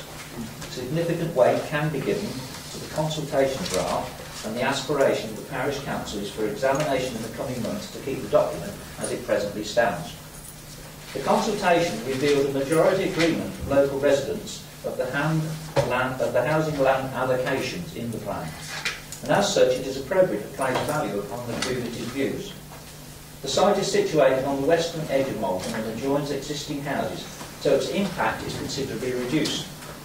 Also, because of the area of open countryside that exists between Malton and Boughton on that side of the village, it does avoid any problems with reduction in separation or coalescence between Malton and Northampton. That development would certainly be a problem in other areas around the village and would be an issue. The site also accords with the neighbourhood development policies of SD1, SD2, SD3, C1, H1, H3, E1 and E2. The Parish Council, as encouraged by Daventry District Council, has been engaged for some time in discussions with the applicant, including the transfer of public open space on the first David Wilson site, and latterly the proposed transfer of public open space on this site. The Parish Council would ask that you follow your officer's advice and resolve to approve this application. Thank you, Mr. Chairman. Thank you, Mr. Kerr. Mr. Bainbridge, the agent. Thank you for the opportunity to speak. My name is David Bainbridge, planning agent for David Wilson Homes. This site is a good example of localism. We have engaged with the Parish Council and local community since 2011, and we are grateful for the support of the Parish Council. Initially, our engagement was in respect of our site to the north of Boughton Road, and then more recently in respect of this site, which is in front of members this evening. As explained by your planning officers in the report to committee, this site is identified for allocation within the emerging Malton Neighbourhood Development Plan. The Neighbourhood Development Plan has been subject of consultation, with the majority of responses in favour of the plan, including this site as an allocation for housing. The development of the site, subject to planning conditions and planning obligations, is supported by the Parish Council. The development of this site is supported by 2 of the ward councillors. We have worked with your planning officers through pre-application discussions which started in November 2013 through to the present time, and we are pleased to have received this positive recommendation for your consideration. This is a full planning application. It shows the full details of the proposed homes by David Wilson Homes, who, as you may know, are based in Northampton. Therefore, there is no uncertainty as to what is to be delivered on the site. This is a high-quality development which will deliver homes for a range of people, from first-time buyers through to larger families.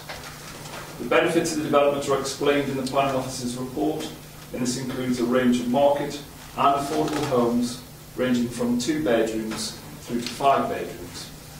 All dwellings are to be constructed to the recently updated building regulations. The recent revision to approved document Part L was brought the minimum energy requirement to the equivalent of Code for Sustainable Homes Level 3, together with introducing a minimum fabric energy performance standard. All dwellings on the development will meet the minimum requirements of this document, and it means these homes will be highly insulated and achieve an excellent level of air tightness. The planning obligations, including affordable homes, public open space on site, and various financial contributions, are all agreed. I would respectfully request that members accept their officer's recommendation and resolve to grant planning permission subject to the prior finalisation of Section 106 legal agreement and planning conditions. Thank you for the opportunity to speak. Thank you, Mr. Bainbridge. Local member, Councillor Griffin. Thank you, Chairman, for letting me speak. I just want to add my support and also the support of my co-councillor Mike Warren as well. We're both in full support of this particular application. The applicants have engaged very well with the local community. I'd just like to reiterate what the parish council have said here. This is a site that has been put forward in the developing neighbourhood plan that's come out over the last few weeks. The majority of people, I've seen responses to that, and the majority of the people in the village are in favour of this particular site being put forward as a housing site. And I would just ask for the members to accept the officer's advice, really, and accept this. Thank you. Councillor Vice Chairman. It's nice to see the developers talking to the local parish council in the way that I think it was a David Wilson Homes one at Brixworth in the last meeting, and I think they should be applauded for their the way they have consulted on that, and I'm happy to propose that we accept officer's advice. Thank you, Councillor Frenchman. Do we have a seconder? There's hands galore. Councillor Irving Swift, I think yours went up first. And I have Councillor... Do you wish to speak, Councillor Irving Swift, as the seconder? Yes, I would like to say that I'm very pleased, especially with the affordable housing, because it goes from 2 bedroom to 5 bedroom, which is quite needed in our district. So I think we should applaud, as Councillor Frenchman said, and I hope that we see more and more of both sides, because it will make our life much easier. Thank you. Thank you, Councillor Patchett. I'll just a couple of points, Chairman. First of all, I also think that the consultation that's been done on this, and applaud Mr. Bainbridge for doing that.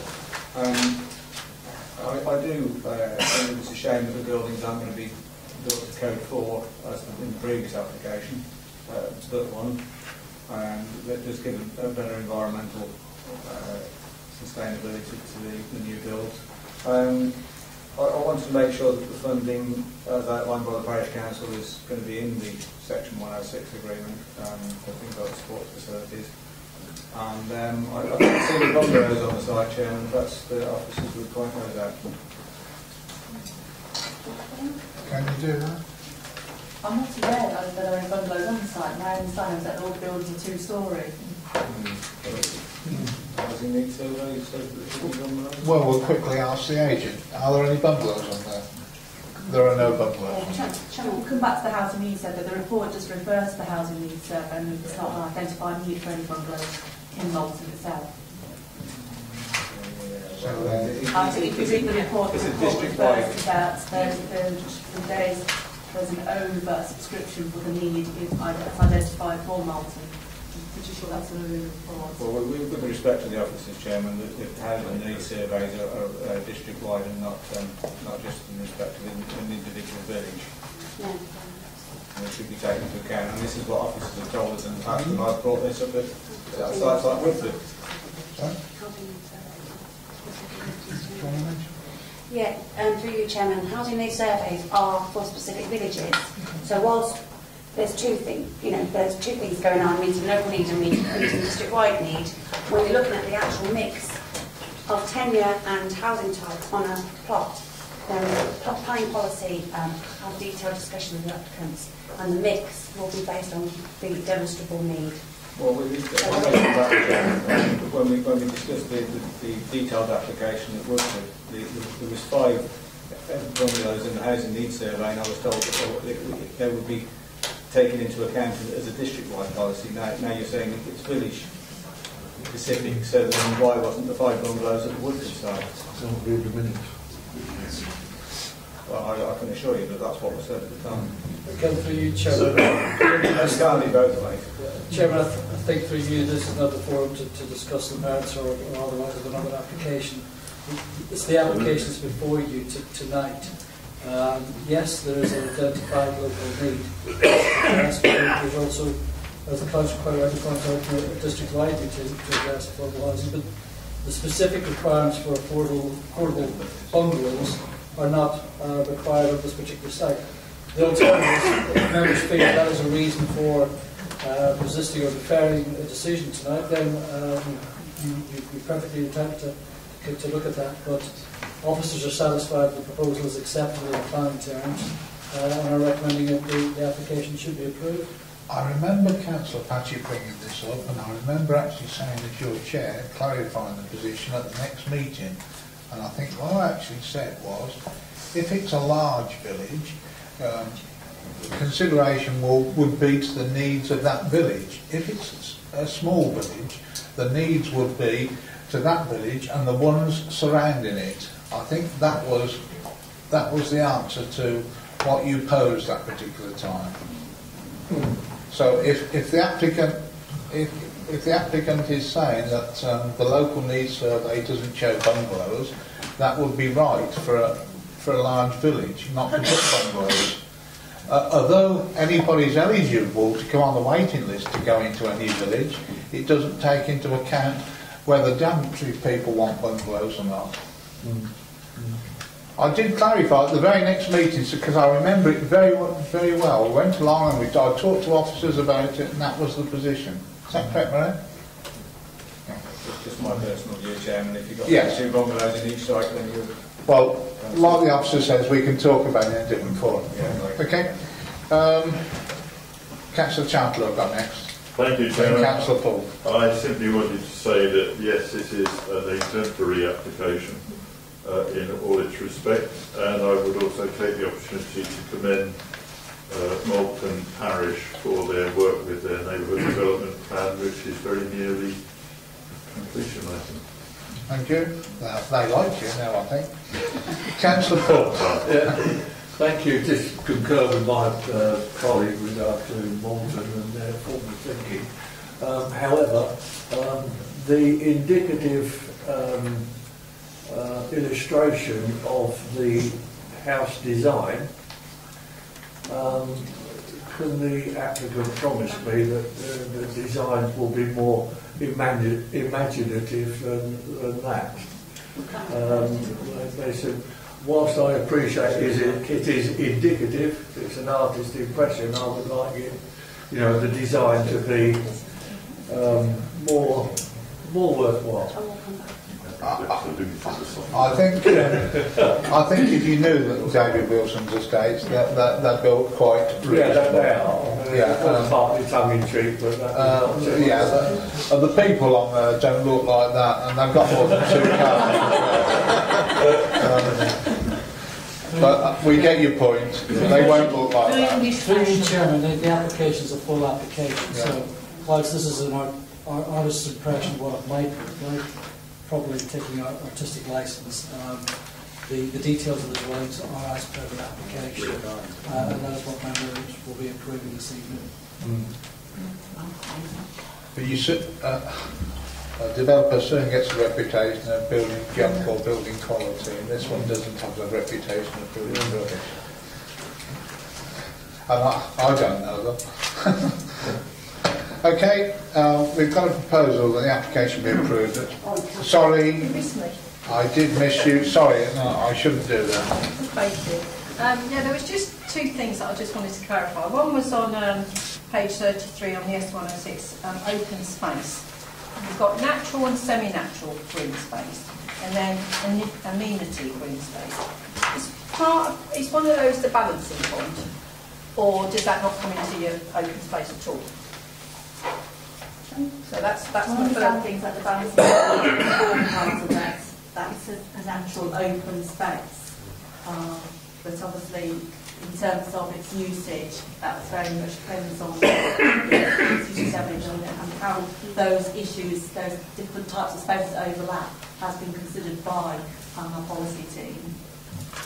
Right, okay. And the other one I've got is the parking. So that says on page 38 about parking provision.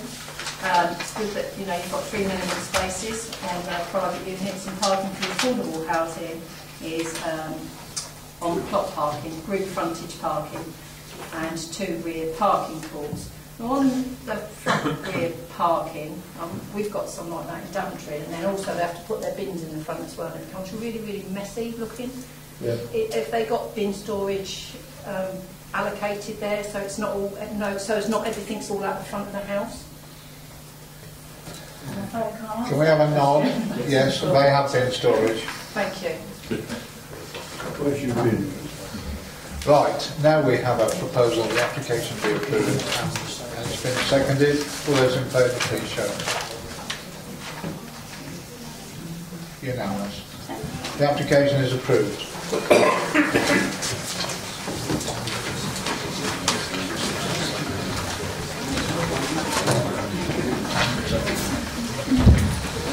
The next application is Hannington Walgrave, and it's 0694.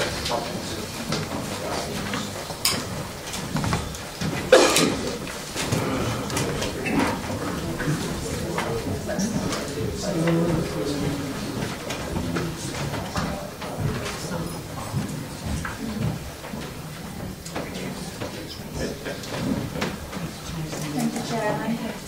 Before we begin, I just want to let members know that the Secretary of State has received a request to call in this application.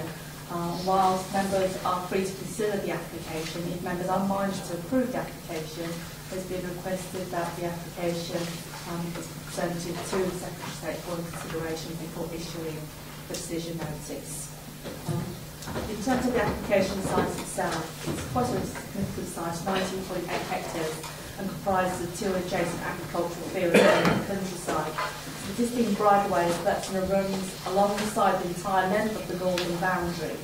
And the bridleway runs broadly east to west along a ridge in the landscape, with the land sloping down towards Wargrave to the north and more gently towards Harrington towards the south. Hedgerow separates the bridleway from the landscape to the north, and also field boundaries against the application site. The west boundary is bounded by an arboretum, and the application proposes construction of solar farms which would occupy the majority of land within those two fields. The long rows of solar panels would be mounted across the fields on angle tables which would be positioned to face south, and at their very highest point the panels would be 2.2 metres above the ground level, at the very lowest point 0.8 metres above ground level. Fencing is proposed to provide security to the site, but this would be screened by newly planted native hedging. In addition to this, there will be 6 utility cabins and substation equipment buildings proposed within the site, together with 14 static CCTV cameras. The site is clearly in the open countryside, where development plan policy said that new development should be severely restrained, and as such the proposal would conflict with this objective. However, in other respects, there would be a high degree of conformity with the development plan, and the NPPF as well, as a proposal will allow the provision of renewable energy, promoting the principle of sustainable development and contributing towards the national targets for increasing renewable energy sources. NPPF also advises that local authorities should approve renewable energy projects where the impacts are or can be made acceptable within user conditions. The report comprehensively sets out the relevant matters for consideration and is noted in relation to the technical matters. No objections have been received from statutory consultees. Regards to amenity impact, use of adjacent public right-of-way, amended plans have been sought and officers now consider these impacts to be acceptable. It is important to note that within NPPF, it also says that the need for renewable energy should not automatically override environmental protection and planning concerns of local communities. Equally, planning decisions should be fairly balanced the merits of the planning proposal, taking into account the substantial basis for local objection. It's noted that in this particular case, many of the points raised within the objections have been responded through revised plans or conditions. Environmental concerns that exist arise purely from the site's location in the open countryside, rather than any identified environmental harm. And yet, in the absence of any specific identified environmental harm, it is that the concerns of the local community do not, in this particular instance, outweigh economic and environmental benefits of the proposal, and accordingly, we're recommending that application be approved, Chairman. Thank you very much. Thank you, Chairman. Mrs. Gill, who's against the proposal? Thank you. The Council Planner claims a strong economic case in reaching his out-of-policy recommendation, but fails to provide auditable figures, in particular decommissioning costs, to demonstrate that assertion. As we planning, CAD technicians, the landowner and the electricity company benefit, not residents of Daventry or the village. C point 854 of our Parish Council minutes evidence that the planner's report is incorrect. Inducements were made to the Parish Council by Asbury and circulated by newsletter inviting opinion of villagers at a crucial point in the consultation process. Villagers followed the PC's initial recommendation to support, based on clear sustainable benefit offered to the whole village to mitigate development impact. When the PC followed up, Asbury failed to respond and the offers vanished, leaving a flawed consultation process. Daventry has no strategic renewable energy strategy despite targets set in the low carbon energy opportunities and heat mapping for local planning areas across the East Midlands, final report 2011. The Council has failed to implement the recommendation that solar energy is generated on existing and new buildings. The current sway of proposed solar farms were predicted in the report, but Daventry has failed to take account of this and is overriding environmental protections and recognised community concerns against the National Planning Policy Framework. The Department for Energy and Climate Change ends subsidies as of April 2015, being a government drive to slow solar development on farmland. It seems this application is being rushed through by Daventry and the developers for prestige and cash. Please ask yourselves why you are faced with an unsustainable, flawed, incorrect application. Both developer and planner missed the badger set. Both insist there is a track where there is none. Planning policy should only be overridden when there is a well-documented, compelling and professionally drafted reason. Daventry have dismissed policy from the newly adopted Joint Core Strategy document, specifically 5.102 regarding appropriate locations, 5.105 regarding effects on nearby communities and 5.106 that proposals should use high-quality design to minimise impact on the amenity of the area. Report Condition 4 fails to protect our village from toxic waste via a decommissioning and repair bond paid up front prior to construction. The traffic speed survey is flawed. Data has been collected from the wrong position. See my photo of the wires taken from inside the village and the 30 zone looking out towards the access entrance, which is roughly 150 metres away outside the 30 zone where traffic travels fast. No wires were placed there. This outdated application leaves the Council with huge economic liability to rectify failed decommissioning of a known end-of-life toxic risk, which will surely obliterate your planners' views on economic benefit, whatever the figures are. Please refuse it. Thank you very much. Mr. Ross, Parish Council. The Parish Council see the solar park as a case of the Emperor's New Clothes, where we agree with the principle, but not at any cost. Let me explain some of our concerns. The lack of decommissioning plan, for one. Tons of material will be delivered to the sites, and the plan's condition is weak and lacks teeth. We would normally defer to planners' experience in this case, but this is the first plant in the area and we cannot see where the experience has been gained. More experienced local authorities require a bond to be put in place before construction. The proposed Daventry condition lacks teeth and there is no testing or parameters specified. We feel the consultation process has been interfered with by the planning consultants. The PC recommended for Hallishire support the application after being promised sustainable benefits for the village.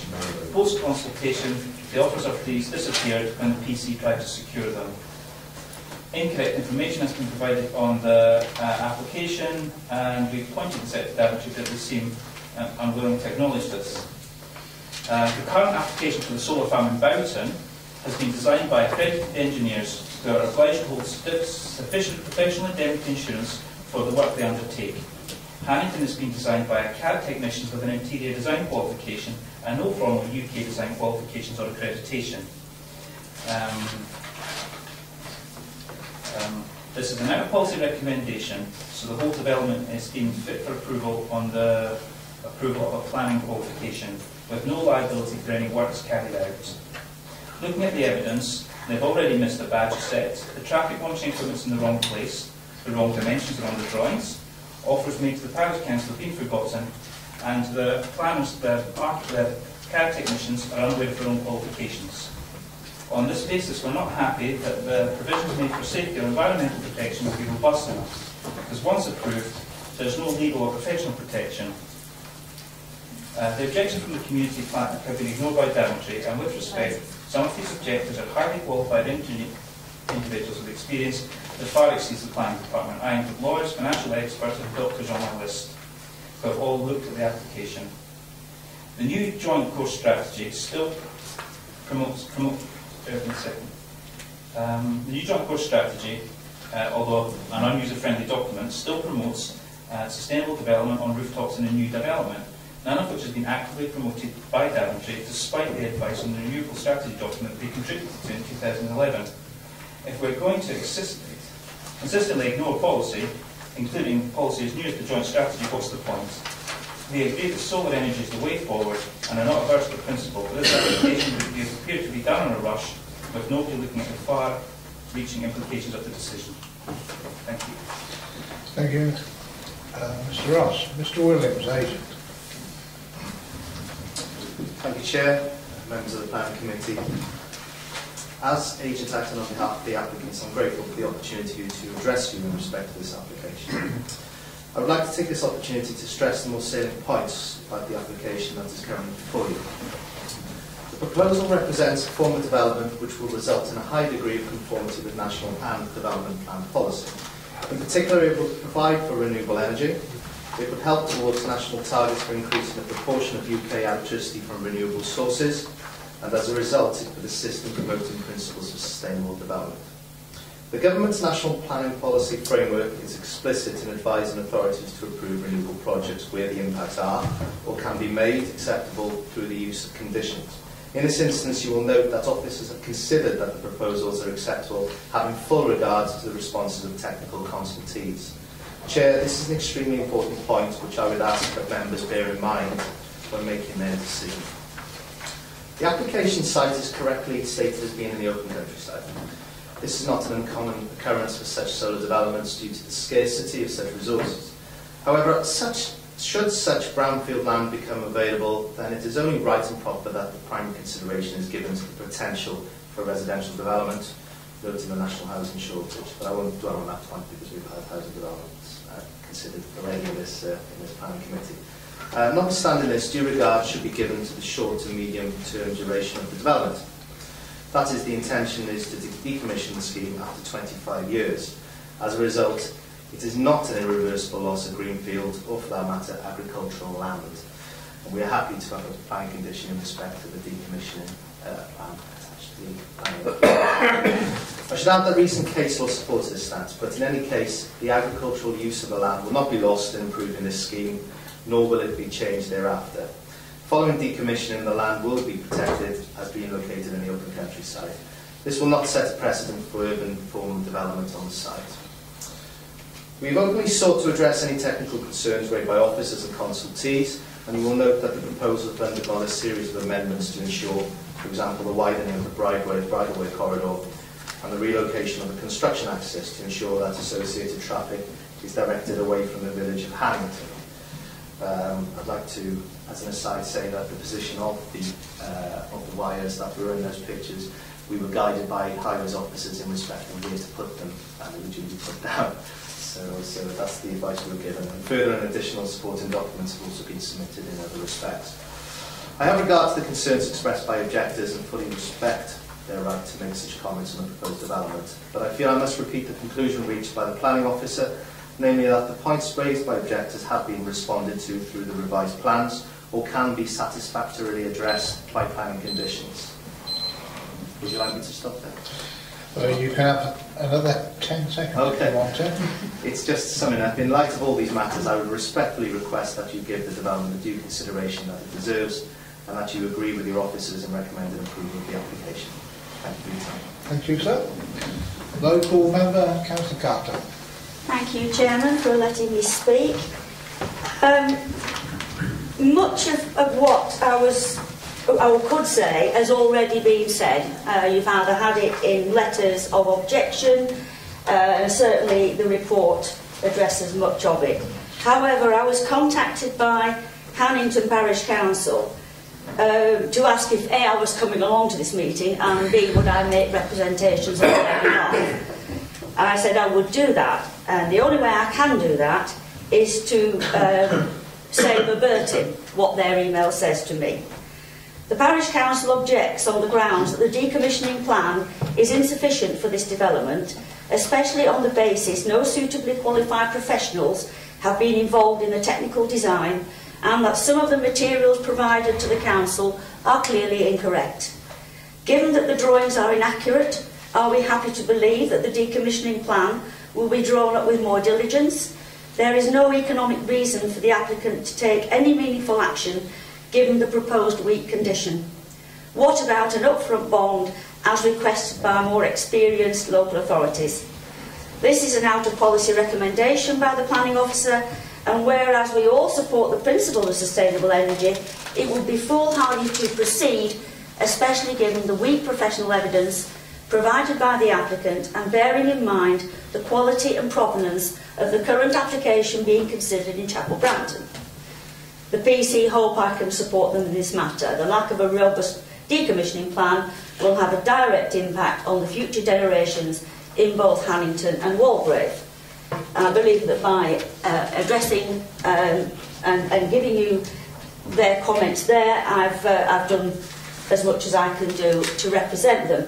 But I would like to say that having spoken to Walgrave Parish Council, they have no objections whatsoever, and in fact think that the officer's report, especially condition 4, decommissioning plan, is more than adequate to meet that concern.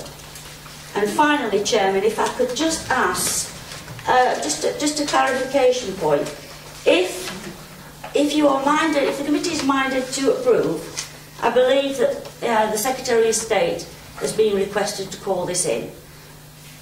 If the committee is minded to refuse, can I take it then that the applicant does have the right to appeal through the normal channels? Yeah. You've got 3 knots. 3 knots. That's fine. I just needed to know about that. Yeah. So on that basis, I'd like, if I may, leave it to the committee, and you make your own decision. I'm impartial on the subject. Okay, before we go to members, Jen would like to answer. Sorry, Chairman, could I just come back on the decommissioning conditions you've done there? I note that the speakers have raised some concerns regarding that wording of that condition, but just to provide you some reassurance that condition is not dissimilar to conditions which have been imposed on consented wind farms, which were presented in that similar wording by inspectors. Okay, Councillor Irving Swift. Could I have a clarification about if it's recalled by the Secretary of State? So if I understand correctly, if we are minded to approve, it will be recalled. If we are minded to refuse, the appeal, will the appeal be called also by the Secretary of State or not? If I could just provide some clarification, the application is not being called in. The Secretary of State has received a request to call it in. So the purpose, if members are minded to approve it, the Secretary of State will have time to consider whether or not a call in this request is necessary. And in order to do so, through you, Chairman, I think that would have to, you'd have to be satisfied that there was some nationally important issue to be considered. So if I have some clarification, the Secretary of State hasn't recalled all solar farm, so a request to recall, so we can ignore it when we choose when we make our mind. We should make our mind not considering that, disregard. Yeah. It's what I wanted to... There will be a delay to allow the Secretary of State to consider whether to call it in. Okay, Councillor Randall next. Yeah, thank you. Just listening on the point about the bond, that other councils use this bond. Why don't we? I think we need to consider the necessity of requesting such a bond and whether or not the requirement for such a provision is enforceable, reasonable and does meet the test of condition. I'd like to point out that in a recent wind farm inquiry in relation to Winnick Wind Farm, the planning inspector considered decommissioning bond was not necessary, and given the level of engineering works which are required for a wind farm comparative to a solar farm, I don't feel on this particular occasion it would meet the tests. Thank you. Okay, Councillor Paget. Yeah, thank you. Fortunately, I haven't had to deal with a renewable energy project for a while, but contained within the renewable energy policy that the government issued some time ago, there was an automatic payment that went to the community, certainly from wind turbines, and I didn't know whether that applied to solar farms as well. I'm afraid we don't get involved in the payment to local communities. I mean, we're here to discuss the planning merits of the application. Well, I know the two wind turbines in my area that the parish council automatically received a payment. Through you, Chairman, that sits entirely outside of the planning process. I understand, yes, the government would encourage sort of community benefits to be made over, but that is entirely outside of the planning process and doesn't form part of the Council's consideration of the planning merits of renewable energy projects. Okay, Councillor Chapman. Thank you, Chairman. I'm pleased to note during the study of this application, its history, and to hear from the agent this evening, that there has been some consultation with locally, and the plan has been adjusted in the light of that, in particular with the reference to the bridleway, which is to the north of the site, and also the inclusion of the runoff flood deflection, which has been included at the southern edge of the site. I'm also pleased to note that there is a requirement that the panels be finished with a non-reflective surface, and I acknowledge and accept that although this might be arable land at the moment, whilst the panels are in place, it's possible for sheep to graze under them. In fact, it's often encouraged because it keeps it tidy.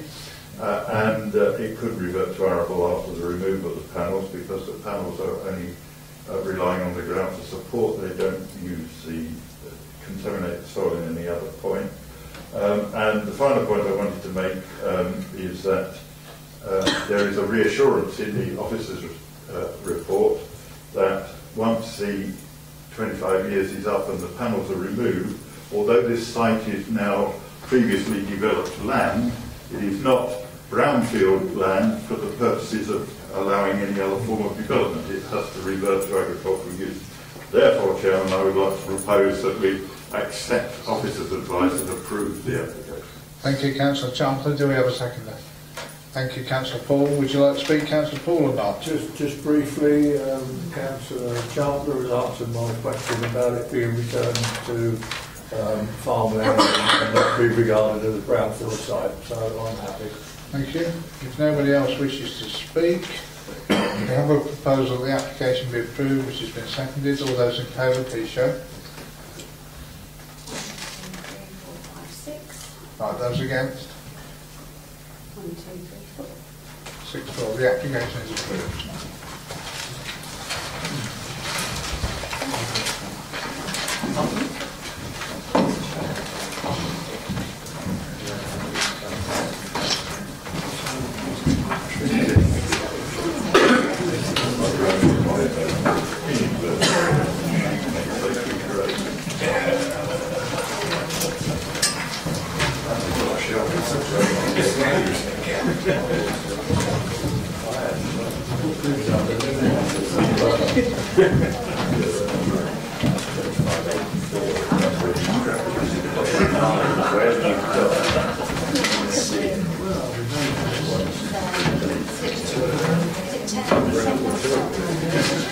Right, the next application is in Naseby, and it's number 1034. Yes. Thank you, Chairman. The site lies on the west of Thornbury Road and currently accommodates 2 gable-end agricultural barns. The application seeks retrospective consent for the change in use of the easternmost barn for storage on a temporary alternative basis for 18 months. The existing building was used for storage of agricultural equipment following its construction in 2012. It's recently been used for storage leather in connection with Roma Leathers, which is sited within the village itself. Members will recall with a previous application that consent was permitted for the construction of a new industrial building. Information submitted advised that application seeks consent for a short-term storage solution whilst the new premises are being created. The proposal results in a temporary loss of agricultural building, which would help to sustain the local business. We see from the report that no objections have been received from the Highway Authority with regards to the proposal, and officially the building will remain unaltered. Whilst officers acknowledge that the temporary and personal permissions are unadvisable in most circumstances, in these circumstances we believe that an unfettered storage use would be unsuitable to this facility, which constitutes a valid reason, and this would constitute a valid reason for imposing such conditions. Having regard to the low levels of activity, the justification and assurances provided in writing by the applicant, that is considered the objections of the Parish Council have been satisfactorily addressed, and recommend approval of the application, subject to the conditions attached to the report. Thank you, Chairman. Thank you, Chairman. No speakers. Councillor Irving. Oh, don't worry, I haven't forgotten yet. Councillor Irving Swift, local member. So, the committee will remember the Roma planning application in Naseby that was in front of us, if I remember correctly, in November last year. The problem I have in front of me is that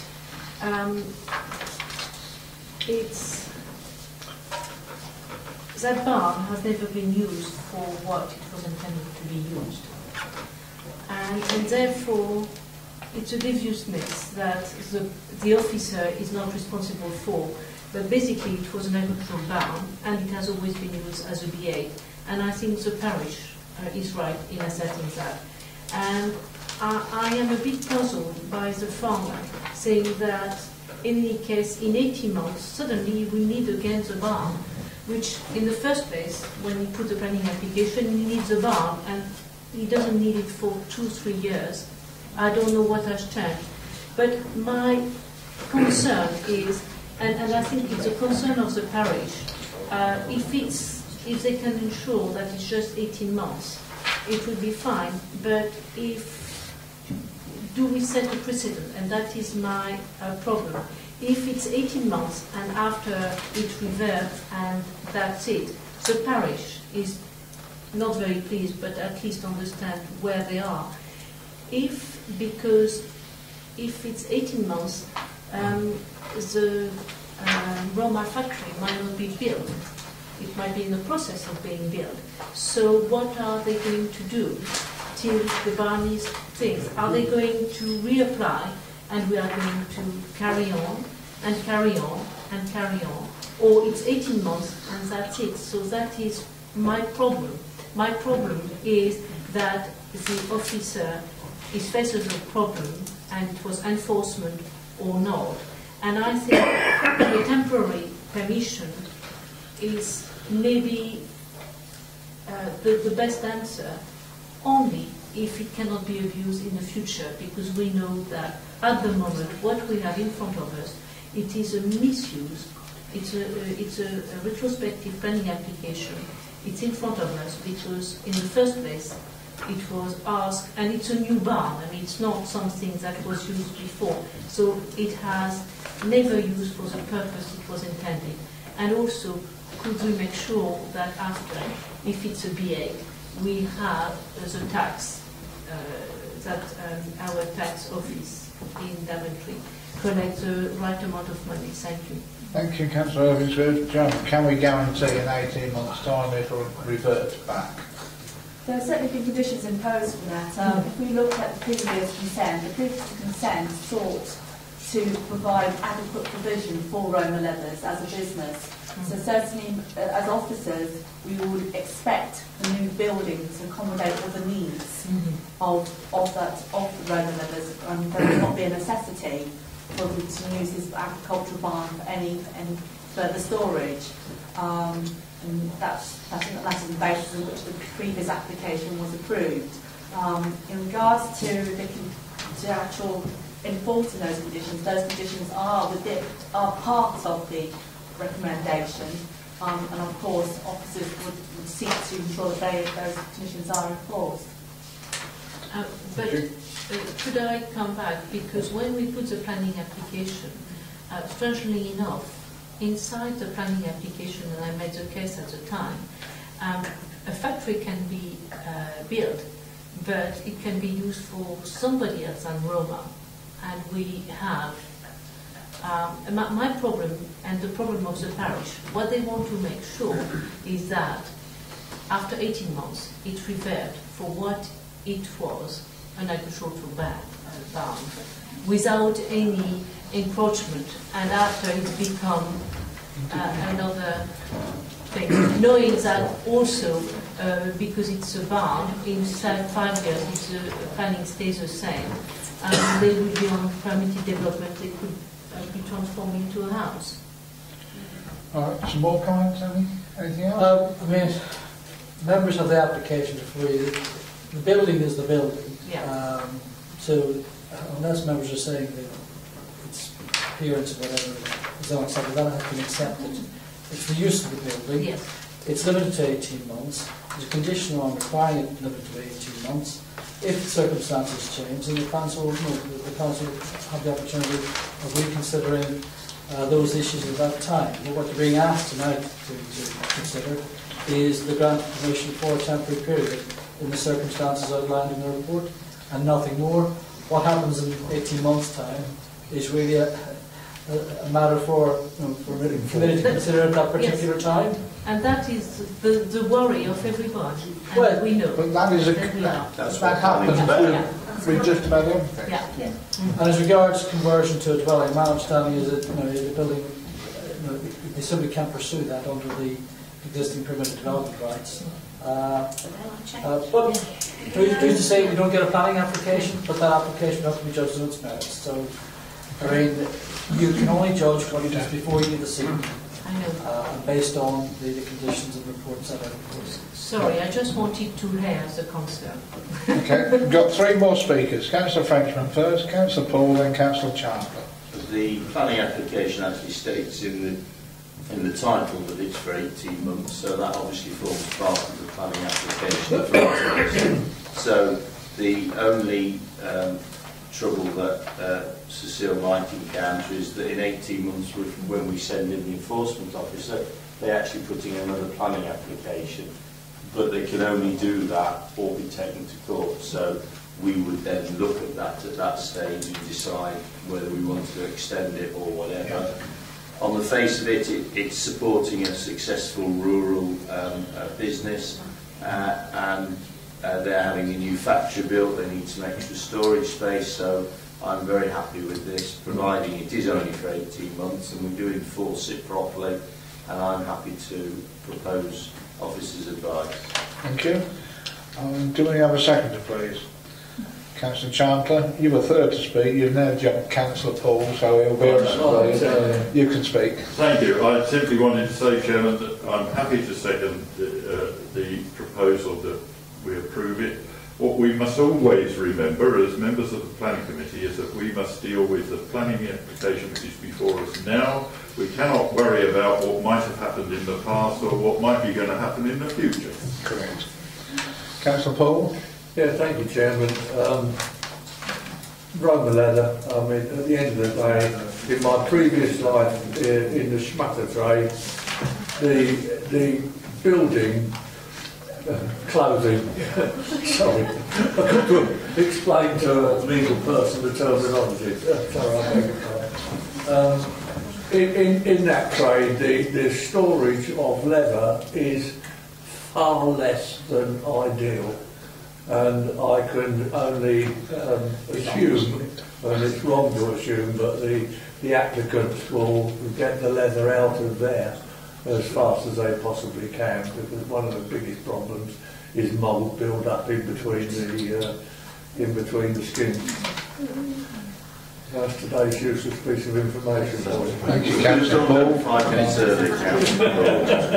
That's a lot of useless You had the information. advantage of the meeting this afternoon. Yeah. Councillor Randall.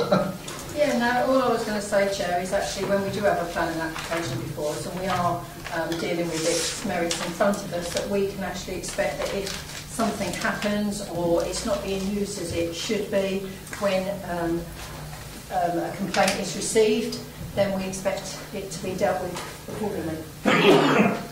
So we must all try hard to get re-elected so we get on the planning committee and remember it again. Chairman, we investigate alleged breaches of planning control. It's not simply a case of jumping from investigating alleged breach and going straight to court. There's provisions for considering the expediency of taking action. First of all, whether or not there indeed is a breach of planning control. So there are mechanisms and protocols in place to investigate any alleged breaches, and there is a mechanism to bring it before committee. The need for any resolution to consider sort of serious action. That's a matter of course. Yes, sir. You wish to speak? Yes, business rates. Just a question really. Have we got? We're considering this from a planning perspective, but are we joined up to the point where if this goes through, that the correct business rates are actually applied to this property? Well, it's not relevant to the consideration of this application. I know your points. We'll raise it with colleagues. Retrospectively. Well, we'll raise it with colleagues. It's for them to investigate those issues under their particular regulation. Yes, But it's through you, Chairman, the very, valuation very office notified. The valuation office would be notified, and they would tell our revenues and benefits what the rateable value would be appropriate to the business type. So those mechanisms are outside planning, but they are local authority and HMRC functions. I must say, as a point of information, that Eric Westway was a former councillor here and a very big promoter of rural business, especially in Naisby and around Naisby. A very big promoter of small businesses, and his picture is on the wall. He's been chairman of this council, and I'm sure his family would promote a very, very similar thing. He was very strongly. Anyway, we have a proposal that the application be approved, and it's been seconded. All those in favour, please show. Right, those against? 2 abstentions then. I abstain. Could I have that recording? You abstain. Would the other abstention like that recorded as well? Yes, please, Chair. Yes, okay.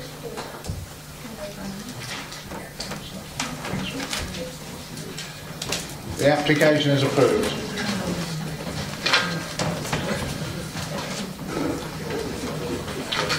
The next application is Preston Cage 0050.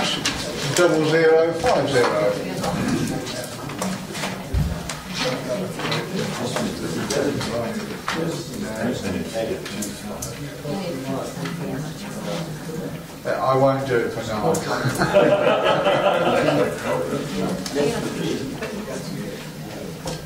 Thanks, Chairman.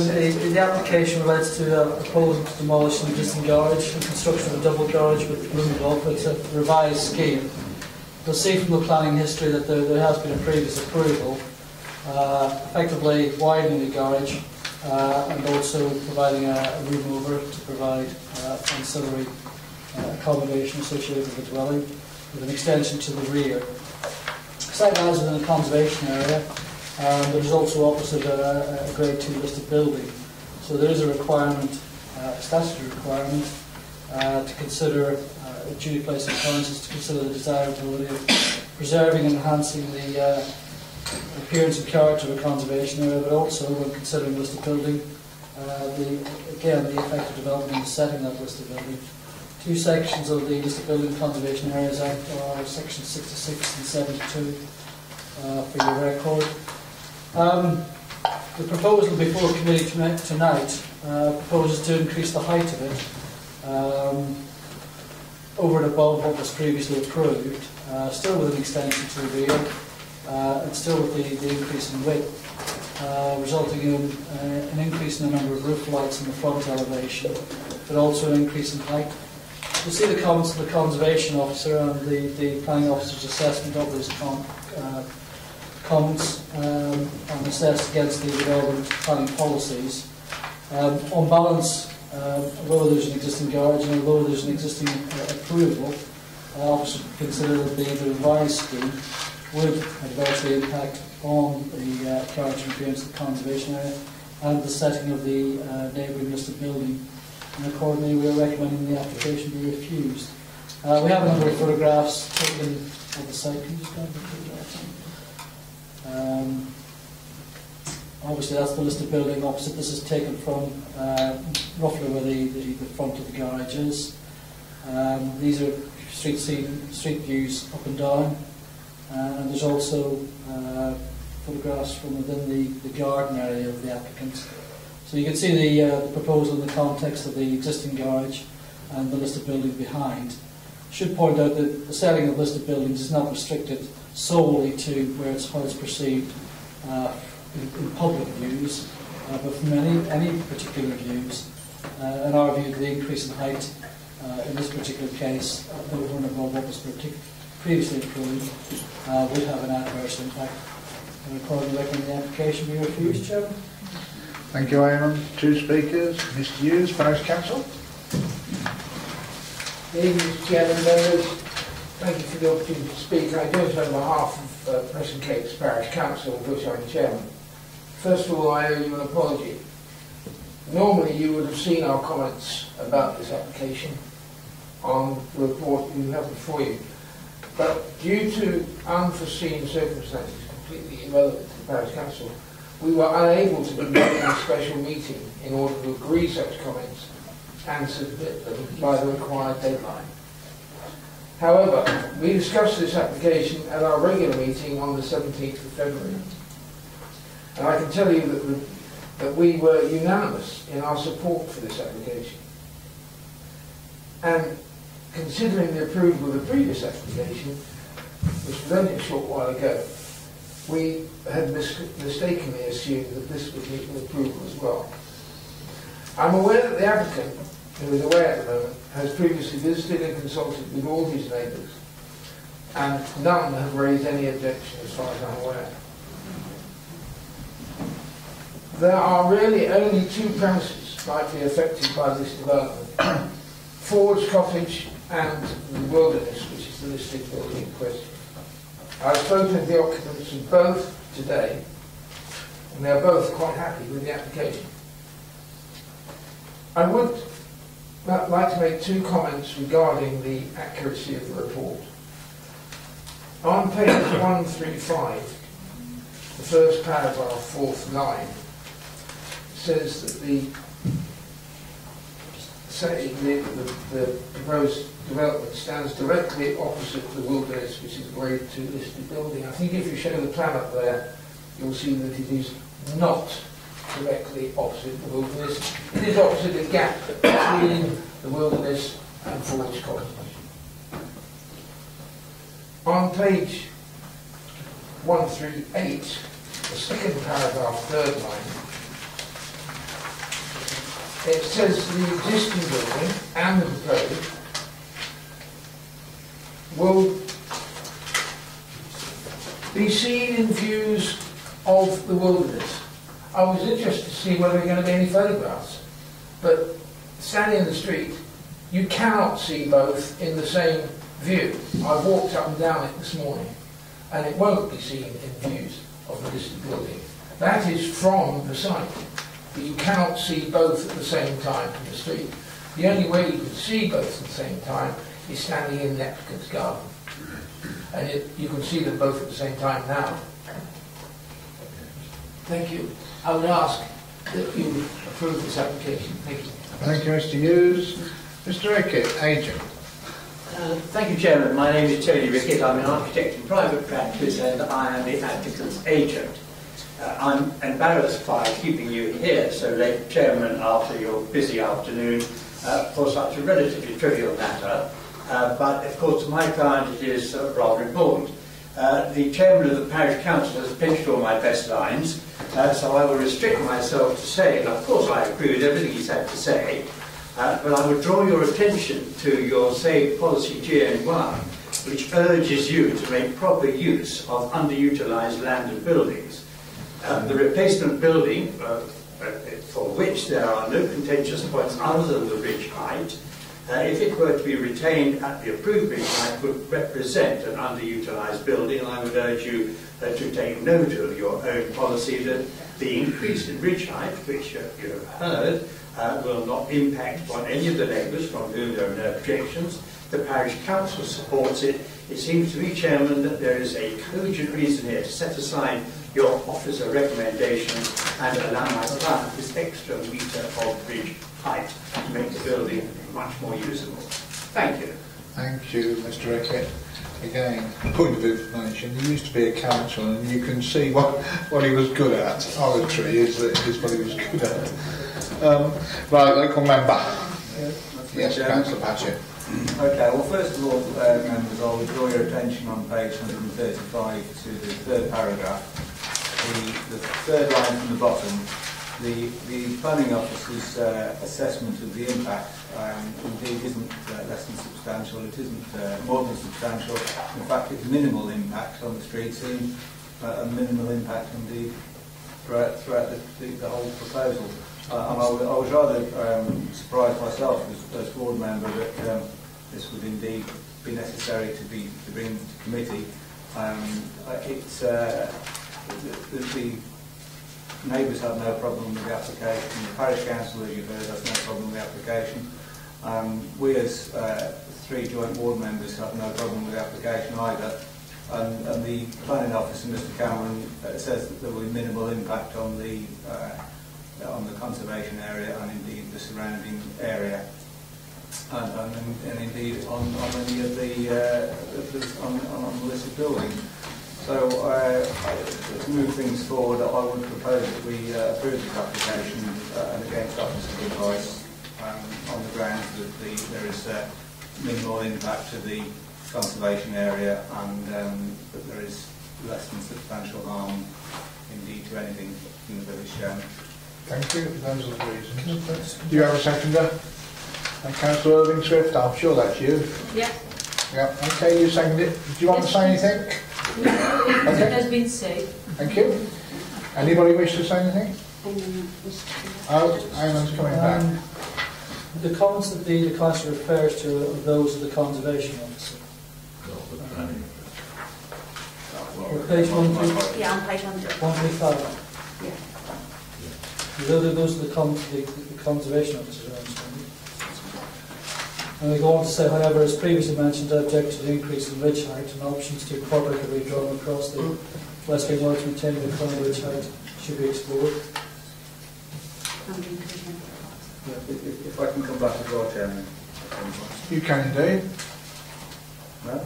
Yes, you can. Yes, I'd just also like to draw the committee's attention to a previous application that we had at this committee that was at the homestead at Crick, where I was arguing on the other side of the fence on that occasion that it was too high and right next to a listed building, and that was indeed right in the garden of the listed building, and yet the committee decided that the 6 metre building was in fact acceptable in that case. That's right, the one we went on the side. The one we went on the side, right. yes. This is No, Crick isn't a concept. It's just a listed building. Again, Chairman, I'm not. This is not the forum to go over all ground with respect to this particular application. Is what's before committee members. Members are perfectly entitled to come to an alternative view, but must demonstrate they've had regard to the two sections of the Act we're referred to, as well as the relevant policies in the Joint Core Strategy.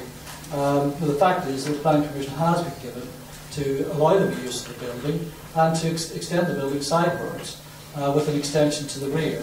That particular building extension was approved on the basis it was judged to be acceptable in terms of its impact on the conservation area and the setting of the listed building. Officers, however, are of the view that the current application, which leads to an increase in the height of the building, has an adverse impact on the setting of the listed building and has an adverse impact on the character and appearance of the conservation area. Members are entitled to come to an alternative view, but obviously clearly must demonstrate they've had regard to not only the statutory provisions set out in the Listed Buildings Act, but also the relevant policies in the development plans. Okay, I've got Councillor Chaplin next, then I've got Councillor Paul. Thank you, Chairman. I'm speaking on behalf, in support of the Conservation Officer.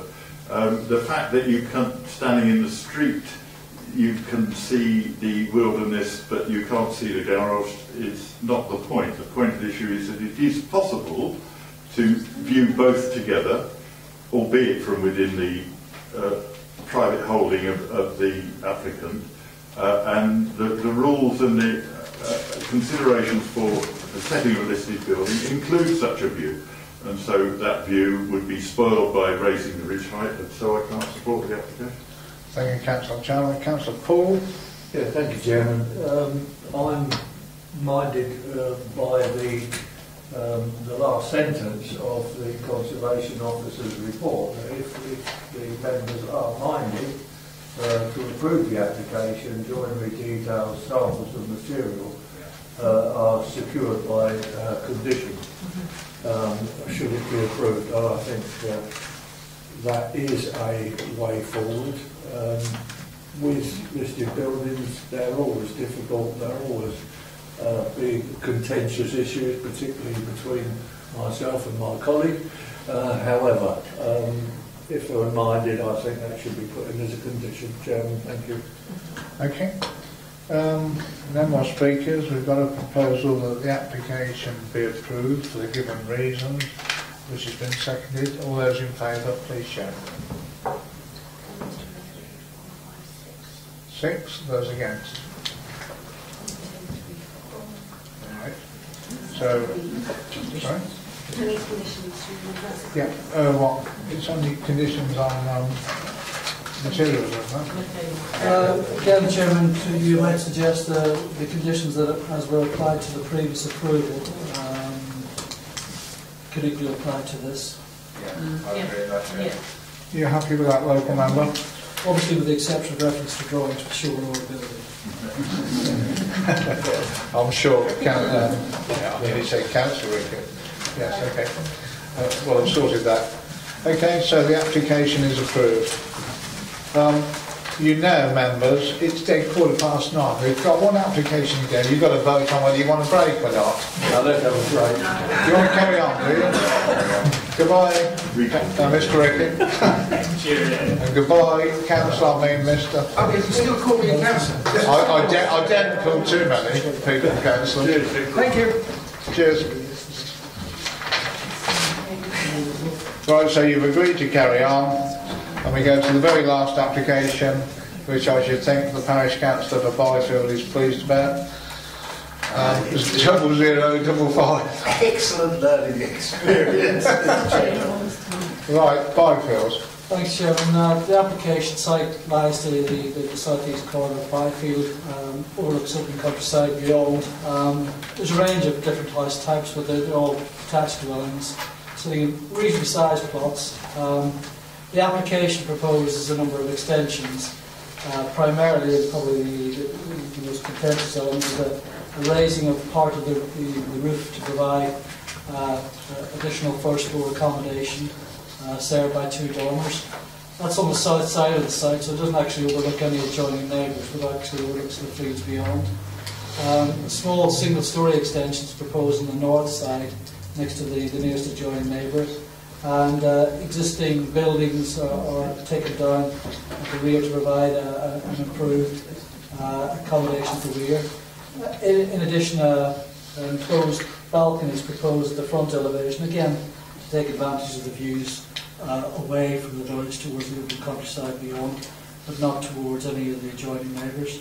On its merits, the application is judged to be acceptable, Chairman, in terms of impact on the street scene, impact on neighbouring properties, and despite, just go to the topiary, the Marge Simpson style hedge there, it doesn't adversely impact on the street scene, and accordingly recommend the application be approved, Chairman.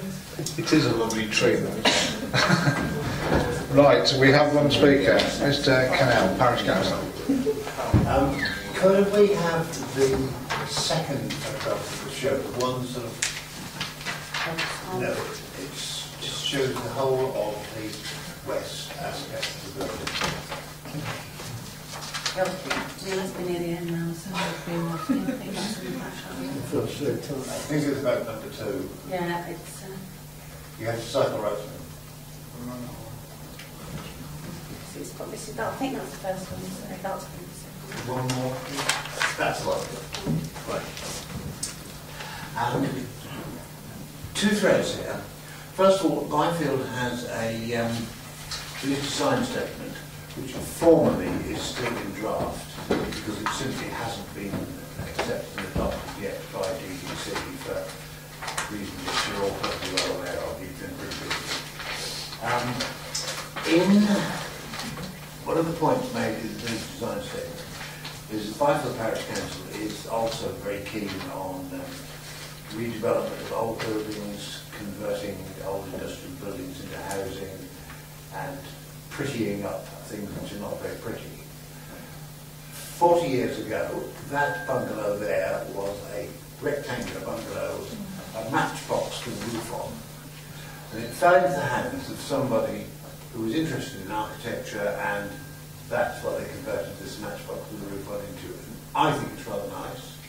And when you come into Byfield from the A361 down Twistle, that is the first thing you see in Byfield. And I think it's smart and I think it's interesting. If we move on from that to, could we see the west elevation of the proposed alteration? No, yeah. That's the fellow, right. That is the only part of this house that you would see. On the left-hand side of that drawing, which is the north side, there's another house quite close, and they're just like that, you can't see one from the other. The right-hand side is the high hedge, behind there's a garden with a high hedge. That is all you can see standing in any public place. And that's all you see as you drive past. And the opinion of the Parish Council was that that was bulky, over-heavy in appearance for a fairly small site, and it was, as you can see, extremely asymmetrical. Now, if you make it more symmetrical by raising the left-hand roof ridgeline as well, it gets even more bulky over time for the site. So that is the reason why we objected, and I hope you would support that idea. Thank you, sir. Local member, Councillor Matthew. Yeah, thank you, Chairman. I should perhaps congratulate Eamon on his getting Marge Simpson into the initial submission. I understand that was a... Well, no, we don't have things like that, but I thought it was funny anyway. On a more serious note, the only person that's contacted me as ward member on this is number 43A, which is the property immediately on the left-hand side of 45. And the lady's comment was, well, got no problem with the proposal, and in fact they'd be quite glad to see there's like a horrible little lean-to made of plastic on one side, and they'd be glad to see that gone and something a bit more substantial put in its place. Other than that, I've got no real other comments. Chairman, I'd like to listen to see whatever anybody else thinks of it. Any other comments from any other members? You've got to put, somebody's going to put their hand up. Do you want me to get through the photo? You're propping your faces up to stay we're going on.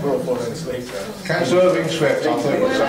Unfortunately, I hear what the chairman of the parish say, but I will go with officer advice on that one.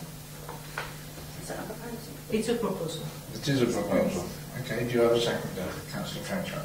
Would you like to speak, Councillor Frenchman? No. Any other comments? Right, there's a proposal that the application be approved. But was it worth sitting here all the time? I don't know yet, Mr. Crown. Not really, but there's no escape. No, it's right. That's been seconded. All those in favour of approving this application, please show. Right, those against? Abstention. Chairman, I should abstain in support of my colleague here. Yeah, okay. Well, I'm sorry you had a long wait, sir, but that concludes the meeting. The application is approved.